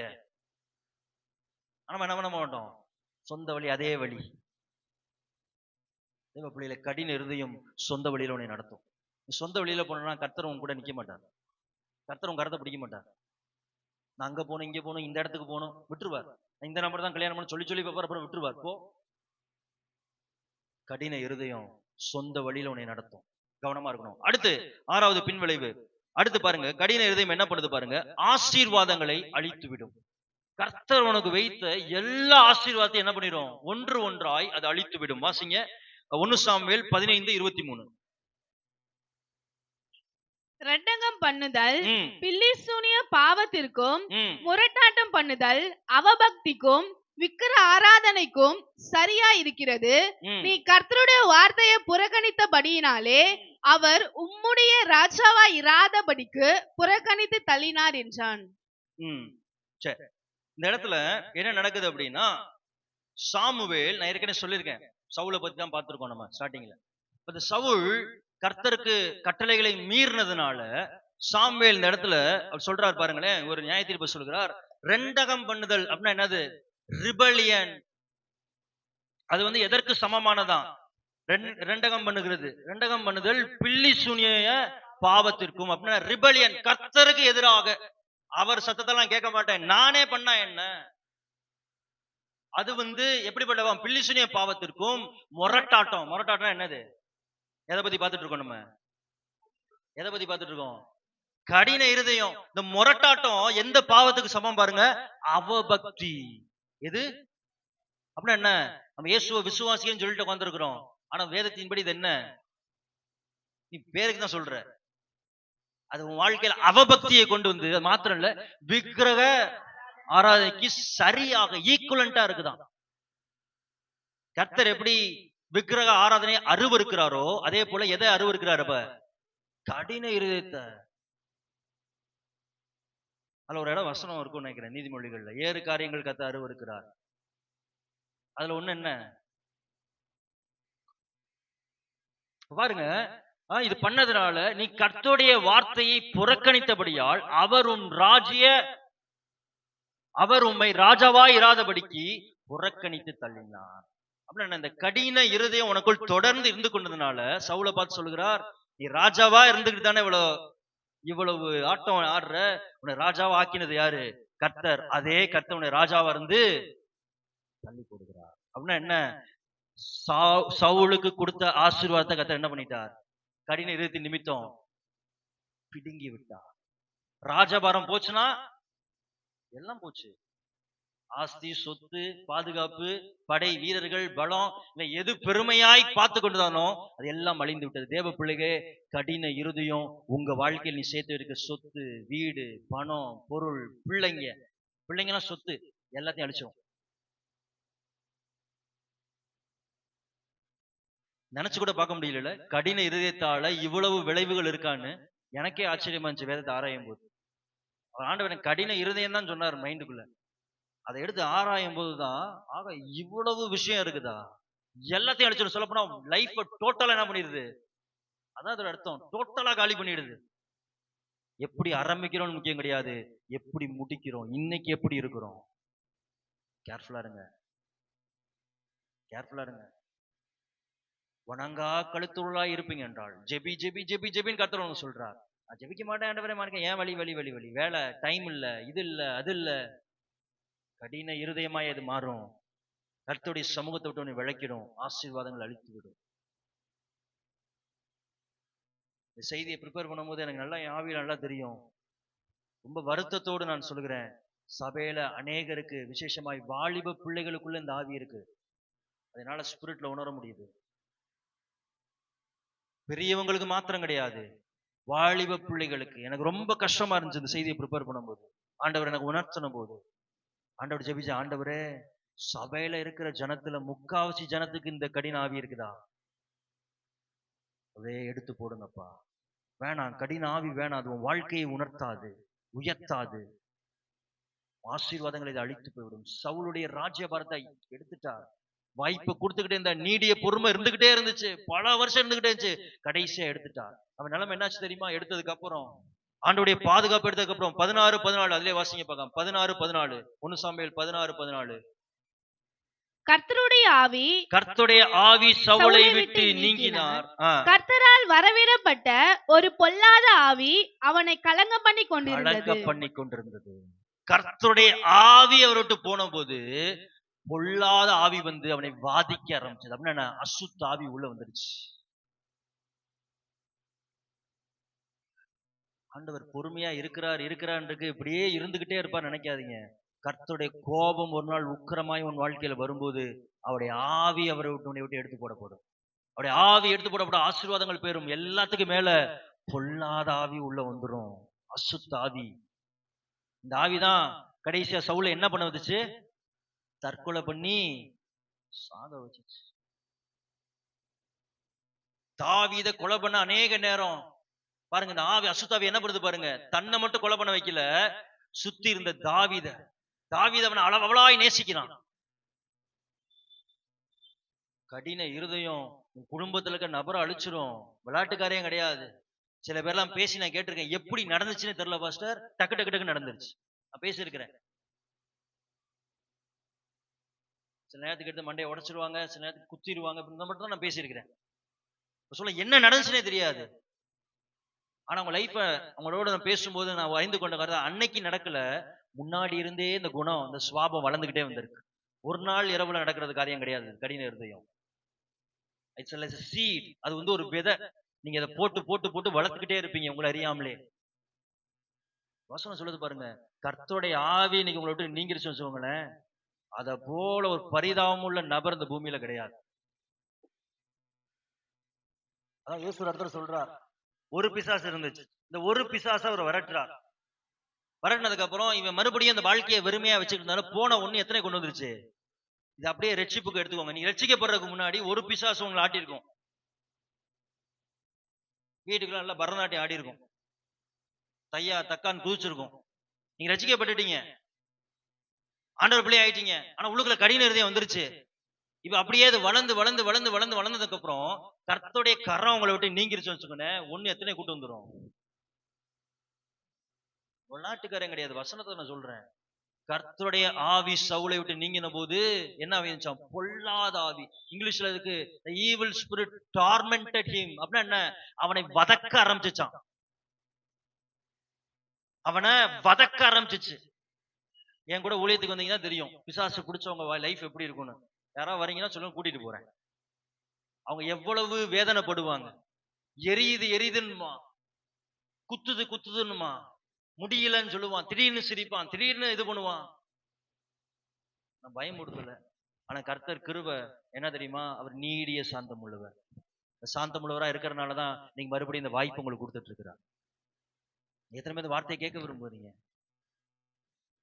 கடின ஆவி, கடின இருதயம் ஆசீர்வாதங்களை அழிச்சிரும், தரை மட்டத்துக்கு கொண்டு வந்துடும். உங்களை கர்த்தர் கொடுத்த சொத்தை அழிச்சிரும், பணத்தை அழிச்சிரும், பல வருஷம் சம்பாத்தியத்தை அழிச்சிரும், வீடு அழிச்சிரும், பொருளாதாரத்தை அழிச்சிரும், படிப்பு அழிச்சிரும், வேதனை அழிச்சிரும். எனக்கு தெரியும், எத்தனை பேர் தெரியும் தெரியுமா? ஒரு நாள் ரோட்ல ஒருத்தர் குடிச்சு விழுந்து கிடந்தார். அடிப்பட்டு மண்டை உடஞ்சு அவரை தூக்க போனா அவர் என்னை அடிக்க வந்தார். அப்புறம் ஓரத்துல உட்கார வச்சுட்டு அவங்க வீட்டுக்கு எப்படியோ போனை பண்ணி வர வச்சா அவர் பேங்க் மேனேஜரா. யாரு? Bank manager. வைஃப் கூட கிடையாது, பிள்ளைங்க கூட கிடையாது, தனியா இருக்கிறாரு. வேலைக்கு அந்த இது கொடுத்துட்டாங்க, ஒழுங்கா வேலைக்கு வராதனால அந்த லெட்டர் அதை கொடுப்பாங்க போல, அதை கொடுத்துட்டாங்க. அந்த லெட்டர்ல இருந்துகிட்டு குடிச்சிட்டு இருக்கிறார். கடின இருதயம் பாருங்க. குடும்பம், ஆண்டவர் கொடுத்த குடும்பம் போயிடுச்சு, வீடு போயிடுச்சு, வேலையும் அந்தரத்தை தொங்கிட்டு இருக்கு. ஆனா கடின இருதயம் என்ன பண்ணுது? மறுபடியும் அதே பாவம். கடின இருதயம் ஆசீர்வாதங்களை அழிச்சிரும். கர்த்தர் கொடுத்த ஆசீர்வாதம் எல்லாத்தையும் அழிச்சு விடும். ஒரு நாள் அதே சிற்பி ஒரு சிலை செய்யறதுக்காக 2 கற்களை எடுத்தார். சரிங்களா? அதுல ஒண்ணு என்ன அப்படின்னா சுண்ணாம்பு கல். அது நல்ல மென்மையா இருந்த ஒரு கல், சுண்ணாம்பு கல். இன்னொரு கல் என்ன அப்படின்னா கருங்கல், ஒரு கிரானைட், கடினமான ஒரு கருங்கல், அல்ட்ரா மிக கடினமான ஒரு கருங்கல். அப்ப இந்த சிற்பி என்ன பண்ணார் அப்படின்னா, ஒரு அழகான தேவதையை நம்ம என்ன பண்ணலாம், ஒரு வடிவமைக்கலாம்னு சொல்லி இந்த எந்த கல் எடுத்தா அந்த சுண்ணாம்பு கல்லை எடுத்து என்ன பண்ணார், ரெக்கைகளை அழகாய் வடிவமைத்தார். அது வெட்ட வெட்ட அந்த ரெக்கைகள் அழகாக அது வந்துட்டு இருந்துச்சு. சரி, தலையை வடிவமைப்புன்னு சொல்லிட்டு அவர் என்ன பண்ணார் அப்படின்னா, அந்த கருங்கல் கிரானைட்டை எடுத்தார். அது ரொம்ப கடினமா இருந்ததுனால அந்த உளியை எடுத்து அடிச்ச போது, உளியை அடிச்சு ரொம்ப கடினமா இருந்தா உளி என்ன பண்ணும்? திரும்ப அப்படி வரும். என்னடா திரும்ப வரும்னு சொல்லிட்டு அடுத்து இப்படி அடிச்சாரு, உளி இப்படி பிறண்டுட்டு போச்சு. என்னடா உடையமாக்குதுன்னு சொல்லி ஒரு பெரிய இதை வச்சு வேகமா அதை அடித்தார். அது சுக்குநூறாய் உடைந்து அவருடைய கால்களில எல்லாத்திலையும் குத்தி ரத்தம் வர ஆரம்பிச்சிருச்சு. அப்ப என்ன பண்ணார், கையில் காலில் இதெல்லாம் கட்டு, எங்கெல்லாம் அடிபட்டுச்சோ அந்த இடத்தெல்லாம் கட்டு போட்டுட்டு, இந்த கல் இந்த சிலையை செய்யறதுக்கு உதவாதுன்னு சொல்லி அந்த வாங்கிட்டு வந்த எல்லா அந்த கருங்களையும் தூக்கி ஒரு இருட்டுல தூக்கி போட்டுட்டாரா, நீ இதுக்கு உதவ மாட்டேன்ட்டு. அந்த சிலையை ஃபுல்லா எதுல வைத்து இது பண்ணார் அப்படின்னா, சுண்ணாம்பு கல்லை வைத்துதான் அந்த முழு சிலையையும் அது வடிவமைத்தார். தேவ பிள்ளைகளே, இன்னைக்கு இதே போலதான் இன்னைக்கு உங்களுடைய வாழ்க்கை கடின இருதயத்தோடு இருக்குன்னா கர்த்தர் உங்களை பயன்படுத்த மாட்டார், தூக்கி வச்சிருவார். வாய்ப்பு கொடுத்து கொடுத்து பார்ப்பார், நீ சாஃப்டா மாறு, உன் கடின இருதயத்தை தூக்கி போடு, கொடுத்து கொடுத்து பார்ப்பார். ஆனா இல்ல, நான் கடினமா தான் இருப்பேன், 1 வாய்ப்பு 2 வாய்ப்பு 3 வாய்ப்பு இருப்பேன்னா கடைசியா கர்த்தருடைய கரம் உன்னை பயன்படுத்தாம தூக்கி போட்டுரும். யோசிச்சு பாருங்க, கர்த்தர் கரத்துல நம்ம இல்லைன்னா நம் வாழ்க்கை எப்படி இருக்கும்? நீ கர்த்தருடைய கரத்துல உங்க வாழ்க்கை இல்லாதனாலதான் வாழ்க்கையில கஷ்டங்கள், வேதனைகள், எல்லா போராட்டங்களும், வறுமைகள். தேவ பிள்ளைகளே, நீ கடின இருதயத்தை எடுத்து போட்டுட்டு ஒரு வணைந்து கொடுக்கிற ஒரு இருதயம், ஒரு தாழ்மையின் ஆவி கர்த்தருக்கு நான் கர்த்தர் நம்ம பயன்படுத்த முடியும். அல்லேலூயா. அடுத்து கடைசியாக சொல்லி முடிச்சிடறேன். அடுத்து கடின இருதயத்தால் வருகிற கடைசி 7வது பின்விளைவு என்ன அப்படின்னா, அழிவுக்கு நேராய் வழி நடத்தும். அல்டிமேட்லி கடைசியா உன்னை எதுக்கு நேரா வழி நடத்தும்? அழிவுக்கு முற்றிலுமாய் உன்னை அழித்து விடும். வாசிங்க நீதிமொழிகள் 29ஆம் அதிகாரம் 1வது வசனம். நீதிமொழிகள் 29:1. அடிக்கடி கடிந்து கொள்ளப்பட்டும் தன் பிடரியை கடினப்படுத்துகிறவன் சகாயமின்றி சடிதியிலே நாசம் அடைவான். அந்த வார்த்தையை நல்லா கவனிங்க. அடிக்கடி கடிந்து கொள்ளப்பட்டும் தன் பிடரியை கடினப்படுத்துகிறவன் சகாயமின்றி சடுதியில். அப்படின்னா என்ன? அந்த வார்த்தை ஃபர்ஸ்ட் என்ன சொல்லுவாங்க? அடிக்கடி கடிந்து கொள்ளப்பட்டு அப்படின்னா என்ன? தொடர்ந்து கர்த்தர் பேசிக்கிட்டே இருக்கிறார். இப்ப கூட ஆண்டவன் கூட பேசிட்டே இருக்காரு, நல்லா தெரியும். I can feel the presence of God. God is moving here. உங்கள் வார்த்தைகள் உங்கள் ஆத்துமாக்குள் போய் கொண்டிருக்கிறதை என்னால் நல்லா உணர முடிகிறது. அப்ப ஆண்டவர் ஒரு விஷயத்தை இப்ப மாத்திரம் இல்ல, பல காலமாய் பேசி பேசி பேசி அடிக்கடி கடிந்து கொள்கிறார், சிச்சிக்கிறார், அடிக்கிறார், உனக்கு தோல்வியை கொடுக்கிறார், உனக்கு பிரிவினையை கொடுக்கிறார், வியாதியை கொடுக்கிறார், தனிமையை கொடுக்கிறார். இதெல்லாம் குடித்து உன்னை வழியை மாற்று, உன் கடின இதயத்தை மாற்று, உன்னை தாழ்த்து அப்படின்னு சொல்லிக்கொண்டே இருந்தும் தன் பிடரியை கடினப்படுத்துகிறவன், பிடரிய தன் வாழ்க்கையை இன்னும் கடினமாய் வைத்துக் கொள்கிறவன் எப்படி நாசம் அடைவானா? சகாயமின்றி சடுதியில். சகாயம்னா என்ன?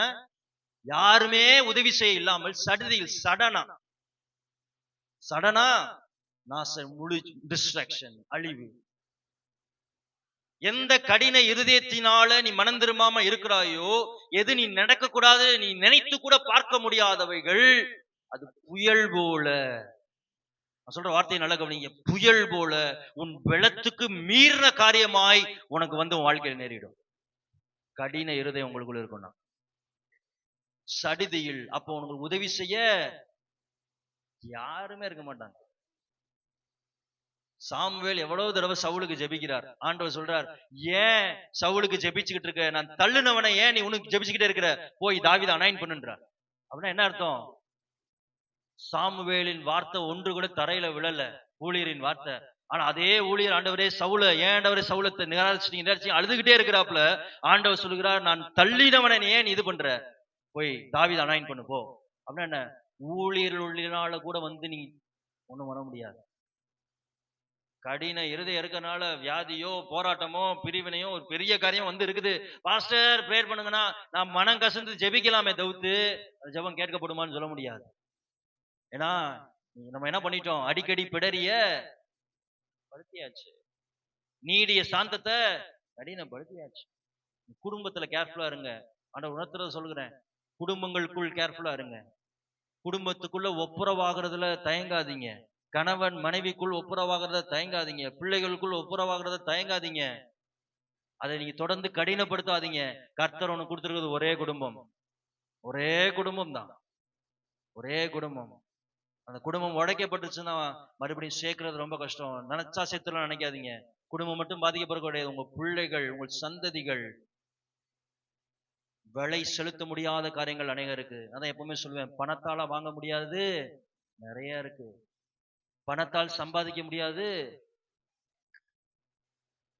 கடின இருதயம் சடிதியில் உன்னை அழித்து விடும், நாசம் பண்ணிவிடும், அழிவுக்கு நேராய் கொண்டு போகும். கவனமா இருங்க. கடின இருதயம் ரொம்ப கொடூரமானது. அது பிசாசுக்கு நம்ம கொடுக்கிற சாவி மாதிரி. வா, நல்ல பாதுகாப்பா இருக்கிறோம், இயேசுவின் ரத்தம் கழுவப்பட்டிருக்கு, பரிசுத்தாவே நம்மளை பாதுகாத்திருக்கார், பிதாவினுடைய வல்லமை நம்ம மேல இருக்குது. கடின இருதயம் இருந்துச்சுன்னா சாவியை கொடுத்து ஓபன் அப் பண்றவரை, வா பிசாசே என்னை தொடுவா. மனம் திரும்புங்க. அடிக்கடி கடிந்து கொள்ளப்பட்டு பிடரியை கடினப்படுத்துகிறவன் சடுதியில் நாசம் அடைவான். விபச்சார பாவத்தை விடுனா விட்டுறணும்.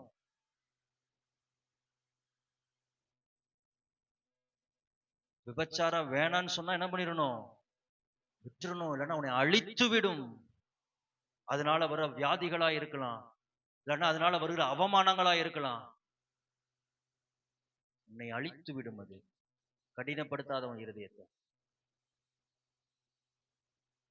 நீதிமொழிகள் 28:14 வாசிங்க, வாசித்து முடிக்கலாம். எப்பொழுதும் பயந்திருக்கிறவன் பாக்கியவான்.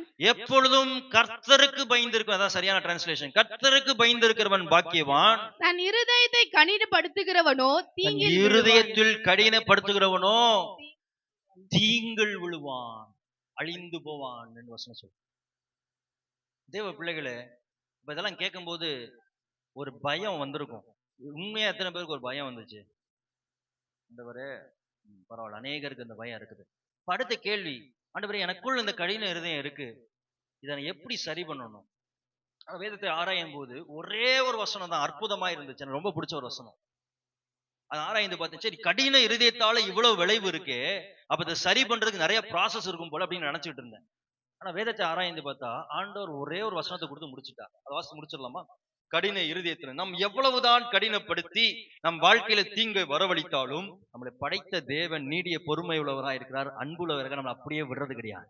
நமக்கு வாய்ப்புகளை கொடுத்து கடின இருதயத்தை அவனை மட்டும் எடுக்க விரும்புகிறார். வாசித்து முடிப்போமா? எசேக்கியேலின் புஸ்தகம், தீர்க்கதரிசன புஸ்தகம் 36 அதிகாரம் 25 27 வாசிங்களேன். எசேக்கியேல் 36 25 27. எல்லாளனும் எசேக்கியேல் 36 25. அப்பொழுது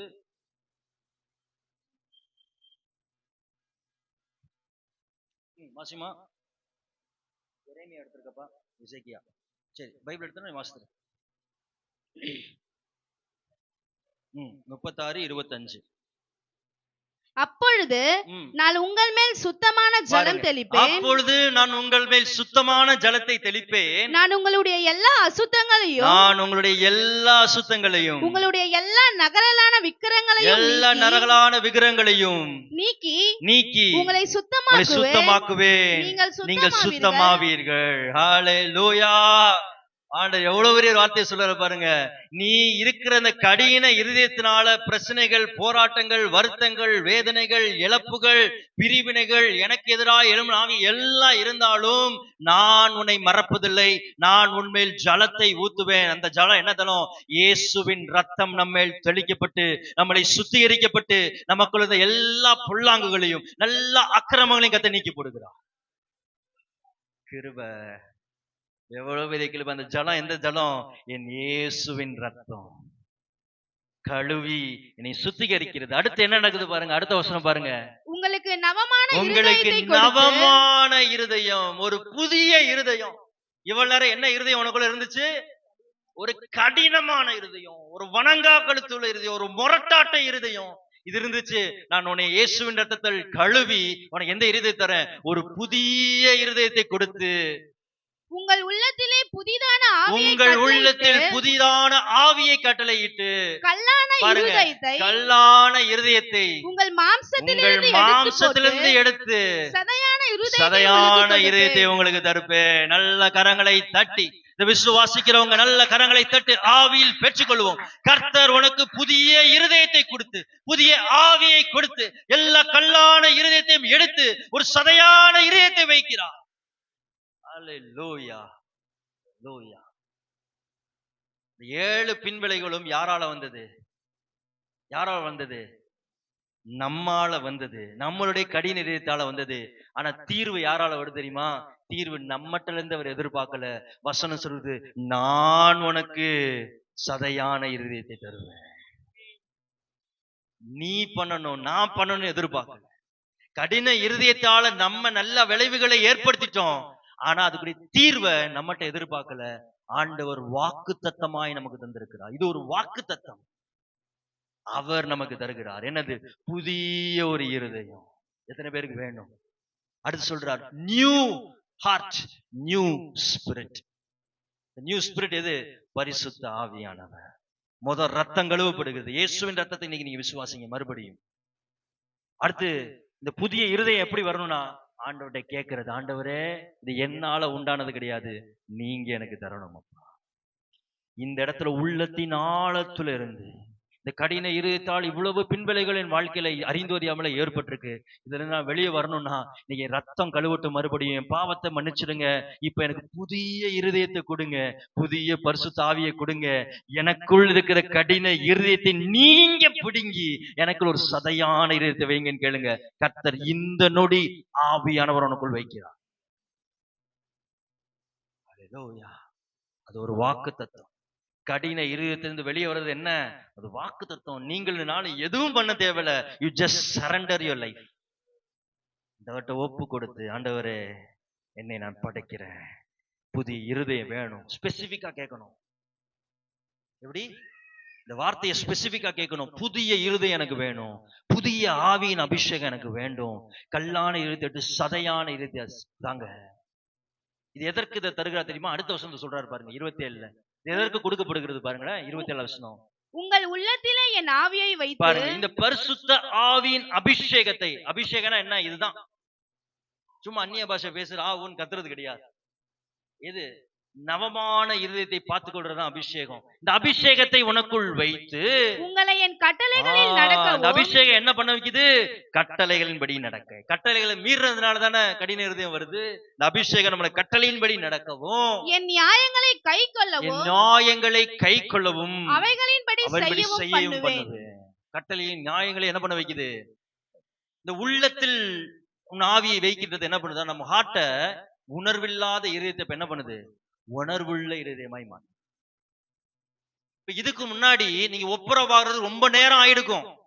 பல மாதங்கள் கழிச்சு நீங்க மனைவிட்ட பேசிருக்கலாம், இல்ல கணவர்கிட்ட பேசிருக்கலாம், நண்பர்கிட்ட பேசிக்கலாம், உறவிட்ட பேசிக்கலாம். ஆனா இந்த புதிய ஆவி என்ன பண்ணுகிறது? ஒரு நவமான ஆவியை உனக்குள் தந்து, எப்படி சதையான ஆவி என்ன பண்ணுது? உடனே ரெஸ்பாண்ட் பண்ண வைக்குது. கட்டளை என்ன சொல்லுது? நீ பலியை செலுத்துறதுக்கு முன்னாடி சகோதரன்ட்ட போய் ஒப்புரவாயிட்டு வா. உடனே ஒப்புரவாக. தன்னை தாழ்த்துகிறவன் உயர்த்தப்படுவான். அப்ப என்னை தாழ்த்தினாதான் உயர்வு. அப்ப இந்த கீழ்ப்படிய வைக்குது. என்ன ஆவி? புதிய ஆவியை இருதயத்தை எப்படி மாத்து? சதையான இருதயம் என்ன? Immediate response. உணர்வுள்ள இருதயம். உணர்வுள்ள இருதயம். கர்த்தர் என்ற இதை எதிர்பார்க்கிறார், உடனே அதை செய்கிறேன். கர்த்தர் இதை வேணான்னு சொல்றார், உடனே விடுகிறேன். விட்டுட்டு பிடிக்கிறது கிடையாது. சில பேர் ஒரு சில காரியத்தை விட்டுருவாங்க, அடுத்து 2 நாள் 3 நாள் இருக்கும், முடியாது, மறுபடியும் பிடிச்சிருது போய். ஆனா அந்த சதையான இருதயம் என்ன பண்ணுது? ஆண்டவருக்கு இது பிடிக்கல, கர்த்தருக்கு பிடிக்கல.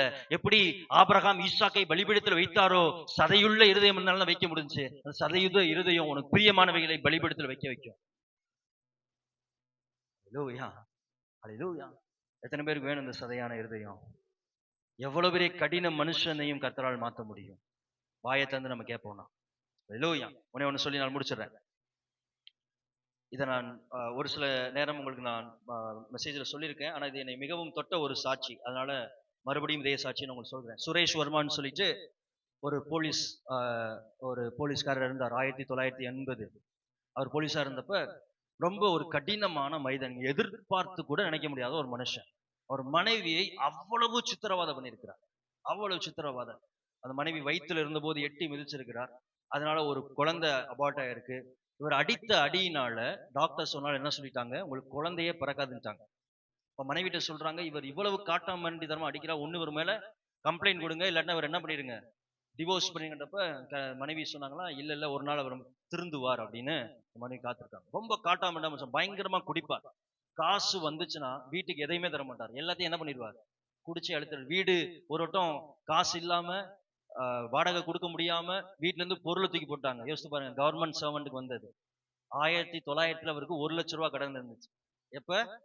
1900 சொல்றேன். இப்பெல்லாம் 1 லட்சம் சாதாரணம், அப்பெல்லாம் அது ரொம்ப கூட. அவ்வளவு கொடூரமான மனிதர், பயங்கர குடிகாரர். யாரு என்ன சொன்னாலும் அவருடைய பேசவே முடியாது. மனைவியை அவ்வளவு அடித்திருக்கிறார். அப்ப ஒரு நாள் என்னாச்சு அப்படின்னா, இவங்க வீட்டு பக்கத்துல ஒரு பிரேயர் மீட்டிங் நடந்துச்சு. அப்ப இந்த மனைவிக்கு நடக்கிற இவ்வளவு அடி மிதி எல்லாம் சுத்தி இருக்கவங்க பார்த்து ஒரு கிறிஸ்டியன் ஃபேமிலிட்ட சொல்ல, அவங்க வந்து என்ன பண்ணாங்க அப்படின்னா, இவங்க ஹஸ்பண்ட் வேலைக்கு போன நேரத்துல நீங்க ஜெபத்துக்கு வாங்க, கண்டிப்பா என்ன பண்ணும் உங்களுக்கு இது மாறணும்ப்ப. இல்ல உங்க ஹஸ்பண்ட் விட மாட்டாரு அப்படின்னு இவங்க என்ன பண்ணிருக்காங்க, இவங்களே ஜெபித்திருக்கிறாங்க. ஜெபித்தோன்னே இந்த சிஸ்டருக்குள்ள இந்த சூசைடல் தாட்ஸ், மறிச்சு போன்ற எண்ணம் அவங்களை விட்டு நீங்கிச்சு. நீங்கினோடனே உங்களுக்கு உற்சாகமாகி வீடெல்லாம் நல்லா சுத்தம் பண்ணி சந்தோஷமா இருக்கிறாங்க. இதை வந்தோன்னே யார்கிட்ட சொல்லணும்? ஹஸ்பண்ட சொல்லணும். அப்படின்னோடனே ஹஸ்பண்ட் வீட்டுக்குள்ள வராது குடிச்சிட்டு, பார்த்தா வீடெல்லாம் சுத்தமா இருக்கு. என்னன்னு பார்த்தா இந்த மாதிரி ஒரு சிஸ்டர் வந்தாங்க, ப்ரேயர் பண்ணாங்க, எனக்கு இவ்வளவு நாள் இருந்த இந்த சூசைடல் தாட் போயிடுச்சு அப்படின்னோடனே சந்தோஷப்படுவாருன்னு பார்த்தா செவுத்தோடு வச்சு இவரை அடிச்சு வயிற்றுல எத்தி கட்டில் கடியில தூக்கி போட்டுட்டார். இப்ப புதுசா ஜெபத்துக்கு நீ போக ஆரம்பிச்சிருக்கியா அப்படின்னு அறந்து நடுங்கி போயிருந்தாங்க. இதை கேட்டு அந்த சர்ச்சு பாஸ்ட் வந்தார். சர்ச்சு பாஸ்ட் என்ன பண்ணிட்டார்? பலாறுன்னு ஒரு அறைய கொடுத்து அவரே அடிச்சு, வரக்கூடாது, இங்கெல்லாம் யாரும் வரக்கூடாது, வந்தீங்கன்னா சுட்டுருவேன் அப்படின்னு சொல்லி அனுப்பி விட்டார். அப்போ ஒரு நாள் ஒரு 3 நாள் மீட்டிங் நடந்திருக்கு. அப்ப இந்த விஷயம் வந்து இந்த சிஸ்டருக்கு காதுக்கு போயிருக்கு. 3 நாள் மீட்டிங். இப்ப இந்த சிஸ்டருக்குள்ள ஒரு விசுவாசம் வந்துருச்சு. அப்போ அவங்க முடிவு எடுக்கிறாங்க, இவர் கூட இப்படி அடி வாங்கி வாழ்றதுக்கு இந்த 3 நாள் மீட்டிங்கு கண்டிப்பா போவோம். கண்டிப்பா கர்த்தர் ஏதாவது ஒரு அற்புதம் செய்யணும், நான் செத்தாலும் பரவாயில்ல அப்படின்னு சொல்லிட்டு 3 நாள் மீட்டிங்கு சாயந்தரம் வரார். சாயந்தரம் போனாங்க, மீட்டிங் முடிஞ்சு லேட் ஆகுது. வீட்டுல அப்படியே உருன்னு உட்காந்துருக்காரு. உள்ள வந்தோன்னா எங்க போனா மீட்டிங் போனா மறுபடியும் சரியான அடி. நாளை நீ போன கை காலை உடைச்சிருவேன் அப்படின்னு. அடுத்து அடி மிதி வேண்டாம். அடுத்து 2வது நாளும் இவங்க வைராக்கியமா நான் செத்தாலும் பரவாயில்ல, இந்த வாழ்க்கையை வாழ்றதுக்கு நான் செத்துடலாம்னு சொல்லிட்டு 2வது நாள் அவங்க மீட்டிங் போறாங்க. 2வது நாளும் சரியான அடி. 3வது நாள் போனாங்க, சரியான அடி. கடைசியா எண்ணெய எடுத்து மூஞ்சில ஊத்தி விட்டாரு. நம்ம மூஞ்சில நம்ம மூஞ்சிலாம் அப்படியே எண்ணெய் வடிஞ்சு அப்படியே ஹாஸ்பிட்டல் கூட்டு போல ஒண்ணும் இல்ல, அப்படியே மறுத்த தருவாயில அப்படியே கிடக்குறாங்க. இவர் நல்லா குடிச்சிட்டு படுத்து தூங்கிட்டு இருக்காரு. 3 நாள் மீட்டிங் முடிஞ்சிருச்சு. நைட் நேரத்துல ஒரு சத்தம் வருது, ஷர்மா அப்படின்னு ஒரு சத்தம். நைட் நேரத்துல ஒரு சத்தம் வருது, வர்மா, சுரேஷ் வர்மா அப்படின்னு ஒரு சத்தம். உடனே வந்து லைட்டை போட்டு பார்த்தா யாரும் இல்லை. என்னடா சத்தம் வருது, எல்லாம் இருட்டா இருக்கேன்னு பார்த்தா ஒய்ஃப் பார்த்தா அடி வாங்கிட்டு பயங்கரமா கெடுக்கிறாப்புல. யார் கூப்பிட்டா அப்படின்ட்டு மறுபடியும் படுத்துட்டார். திரும்ப மறுபடியும் பார்த்தா ஒரு ஒரு கண்ணீரான ஒரு குரல். திரும்ப மறுபடியும் சுரேஷ் வர்மா அப்படின்னு ஒரு சத்தம். அவருக்கு பயந்து அடிச்சு எந்திரிச்சு பயங்கரமா அவருக்கு பயம் வந்துருச்சு. யாரா அந்த இருட்டு நேரத்துல கூப்பிடுறா நம்மள அப்படின்ட்டு. திரும்ப படுத்து தூங்குனதுக்கு அப்புறம் ஒரு சத்தம் வருது. ஒரு பெரிய ஒரு வெளிச்சம் வந்து அவருக்கு முன்னாடி வந்து நிக்குது. ஒரு உருவத்தை அவர் அப்படியே பாக்குறார். பயந்து நடுங்கிட்டு இருக்கும்போது அந்த சத்தம் சொல்லுது, உன் பாவம் உனக்கு மன்னிக்கப்பட்டது, உன் இருதயத்தை எனக்கு கொடுத்துரு அப்படின்னு ஒரு சத்தம். எப்படி? உன் பாவம், நீ இது வரைக்கும் செய்த எல்லா பாவமும் மன்னிக்கப்பட்டது, உன் இருதயத்தை எனக்கு கொடுத்துரு. அந்த வார்த்தையை கேட்ட நொடி அவருக்குள்ள இருந்த அந்த கடினம் அப்படியே உடைஞ்சிருச்சு. அந்த வெளிச்சத்தை இந்த உருவத்தையும் பார்த்து அப்படியே உடைஞ்சிருச்சு. எழுஞ்சு கீழே பார்த்தா அவங்க மனைவி வந்து ஜெபித்துட்டு இருக்கிறாங்க. அப்ப அந்த மனைவியை பிடிச்சு சொன்னாராம், நீ ஆராதிக்கிற கடவுள் அவர் உண்மை உள்ளவர், இப்ப வந்து அவர் என்னை சந்திச்சிருக்கிறார் அப்படின்னு அவர் தூக்குனா அவங்க நடுக்கத்தோடு அடிக்க போறாரோன்னு பயந்துட்டு இருக்கிறாங்க. அவர் கீழே முழங்கால் போட காலில் வந்து நான் செஞ்ச தப்பெல்லாம் மன்னிச்சிரு, எனக்காக நீ ப்ரேயர் பண்றியானாங்களாம். அவங்க மனைவியால் அந்த அழுகையை தாங்கிக்கவே முடியல. ஆனா இரவு இவங்க தலையில கை வச்சு ப்ரேயர் பண்ணாங்க. இந்த கடின இருதயம் உள்ள சுரேஷ் வர்மா மாறினார். சபைக்கு போக ஆரம்பித்தார்.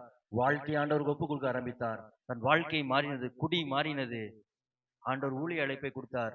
இன்னைக்கு அவர் சுவிசேஷகராக ஆண்டோடைய நாமத்தை சொல்லி கொண்டிருக்கிறார். இன்னைக்கு இருக்கிறார். கர்த்தர் சித்தமானா அவர் ஒரு நாள் கூப்பிடுவோம். சுரேஷ் வர்மா.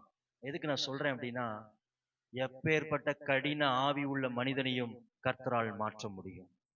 ஒரு சதையான இருதயத்தை தர முடியும். ஒரு புதிய ஆவிய நமக்குள் வைக்க முடியும். நீங்க யோசிக்காதீங்க, நான் ரொம்ப தூரம் போயிட்டேன், என் இருதயம் ரொம்ப கடினமாய் மாறிடுச்சு, நீங்க ஆண்டவரை நோக்கி, ஆண்டவரே எனக்கு புதிய ஆவியையும் புதிய இருதயத்தையும் எனக்குள் நீங்க வைங்கன்னா கர்த்தர் உனக்குள் புதிய ஆவியை வைத்து முரட்டாட்டத்தை எடுத்து போட்டு, வணங்கா கழுத்துகளை எடுத்து போட்டு, தாழ்மையின் ஆவியை கொடுத்து கர்த்தருடைய சத்தத்தை கேட்கிற மனுஷியா அவனை மாற்றுவார். அல்லேலூயா. அதே சமயம் தேவ பிள்ளைகளே, கடின இருதயத்துடைய பின் விளைவுகள் ஒரு நாளில் நீங்க மறந்துடாதீங்க. ரொம்ப ஆபத்தானது. முழுமையாய் உன்னை அழித்து விடும். அதுக்கு மாறாய் கர்த்தர் தன்னுடைய ஜீவனை கொடுத்து நம்மளை சுத்திகரித்திருக்கிறார். எல்லாம் ஆண்டோட சமூகத்தில் எளிமையை கேட்போம். ஆண்டவரே எனக்கு புதிய ஆவியையும் நவமான இருதயத்தையும், ஆண்டவரே சதையான இருதயத்தையும் எனக்கு தருவீராக என்று சொல்றவங்க கண்களை மூடி கரங்களை உயர்த்தி தேவ சமூகத்தில் அப்படியே ஒப்பு கொடுத்து ஜெபிக்க பார்க்கலாம். ஆண்டவரே என் கடின இருதயத்தை ஆண்டவரே நீ எடுத்து போட்டு எனக்கு ஒரு புதிய இருதயத்தை தருவீரா.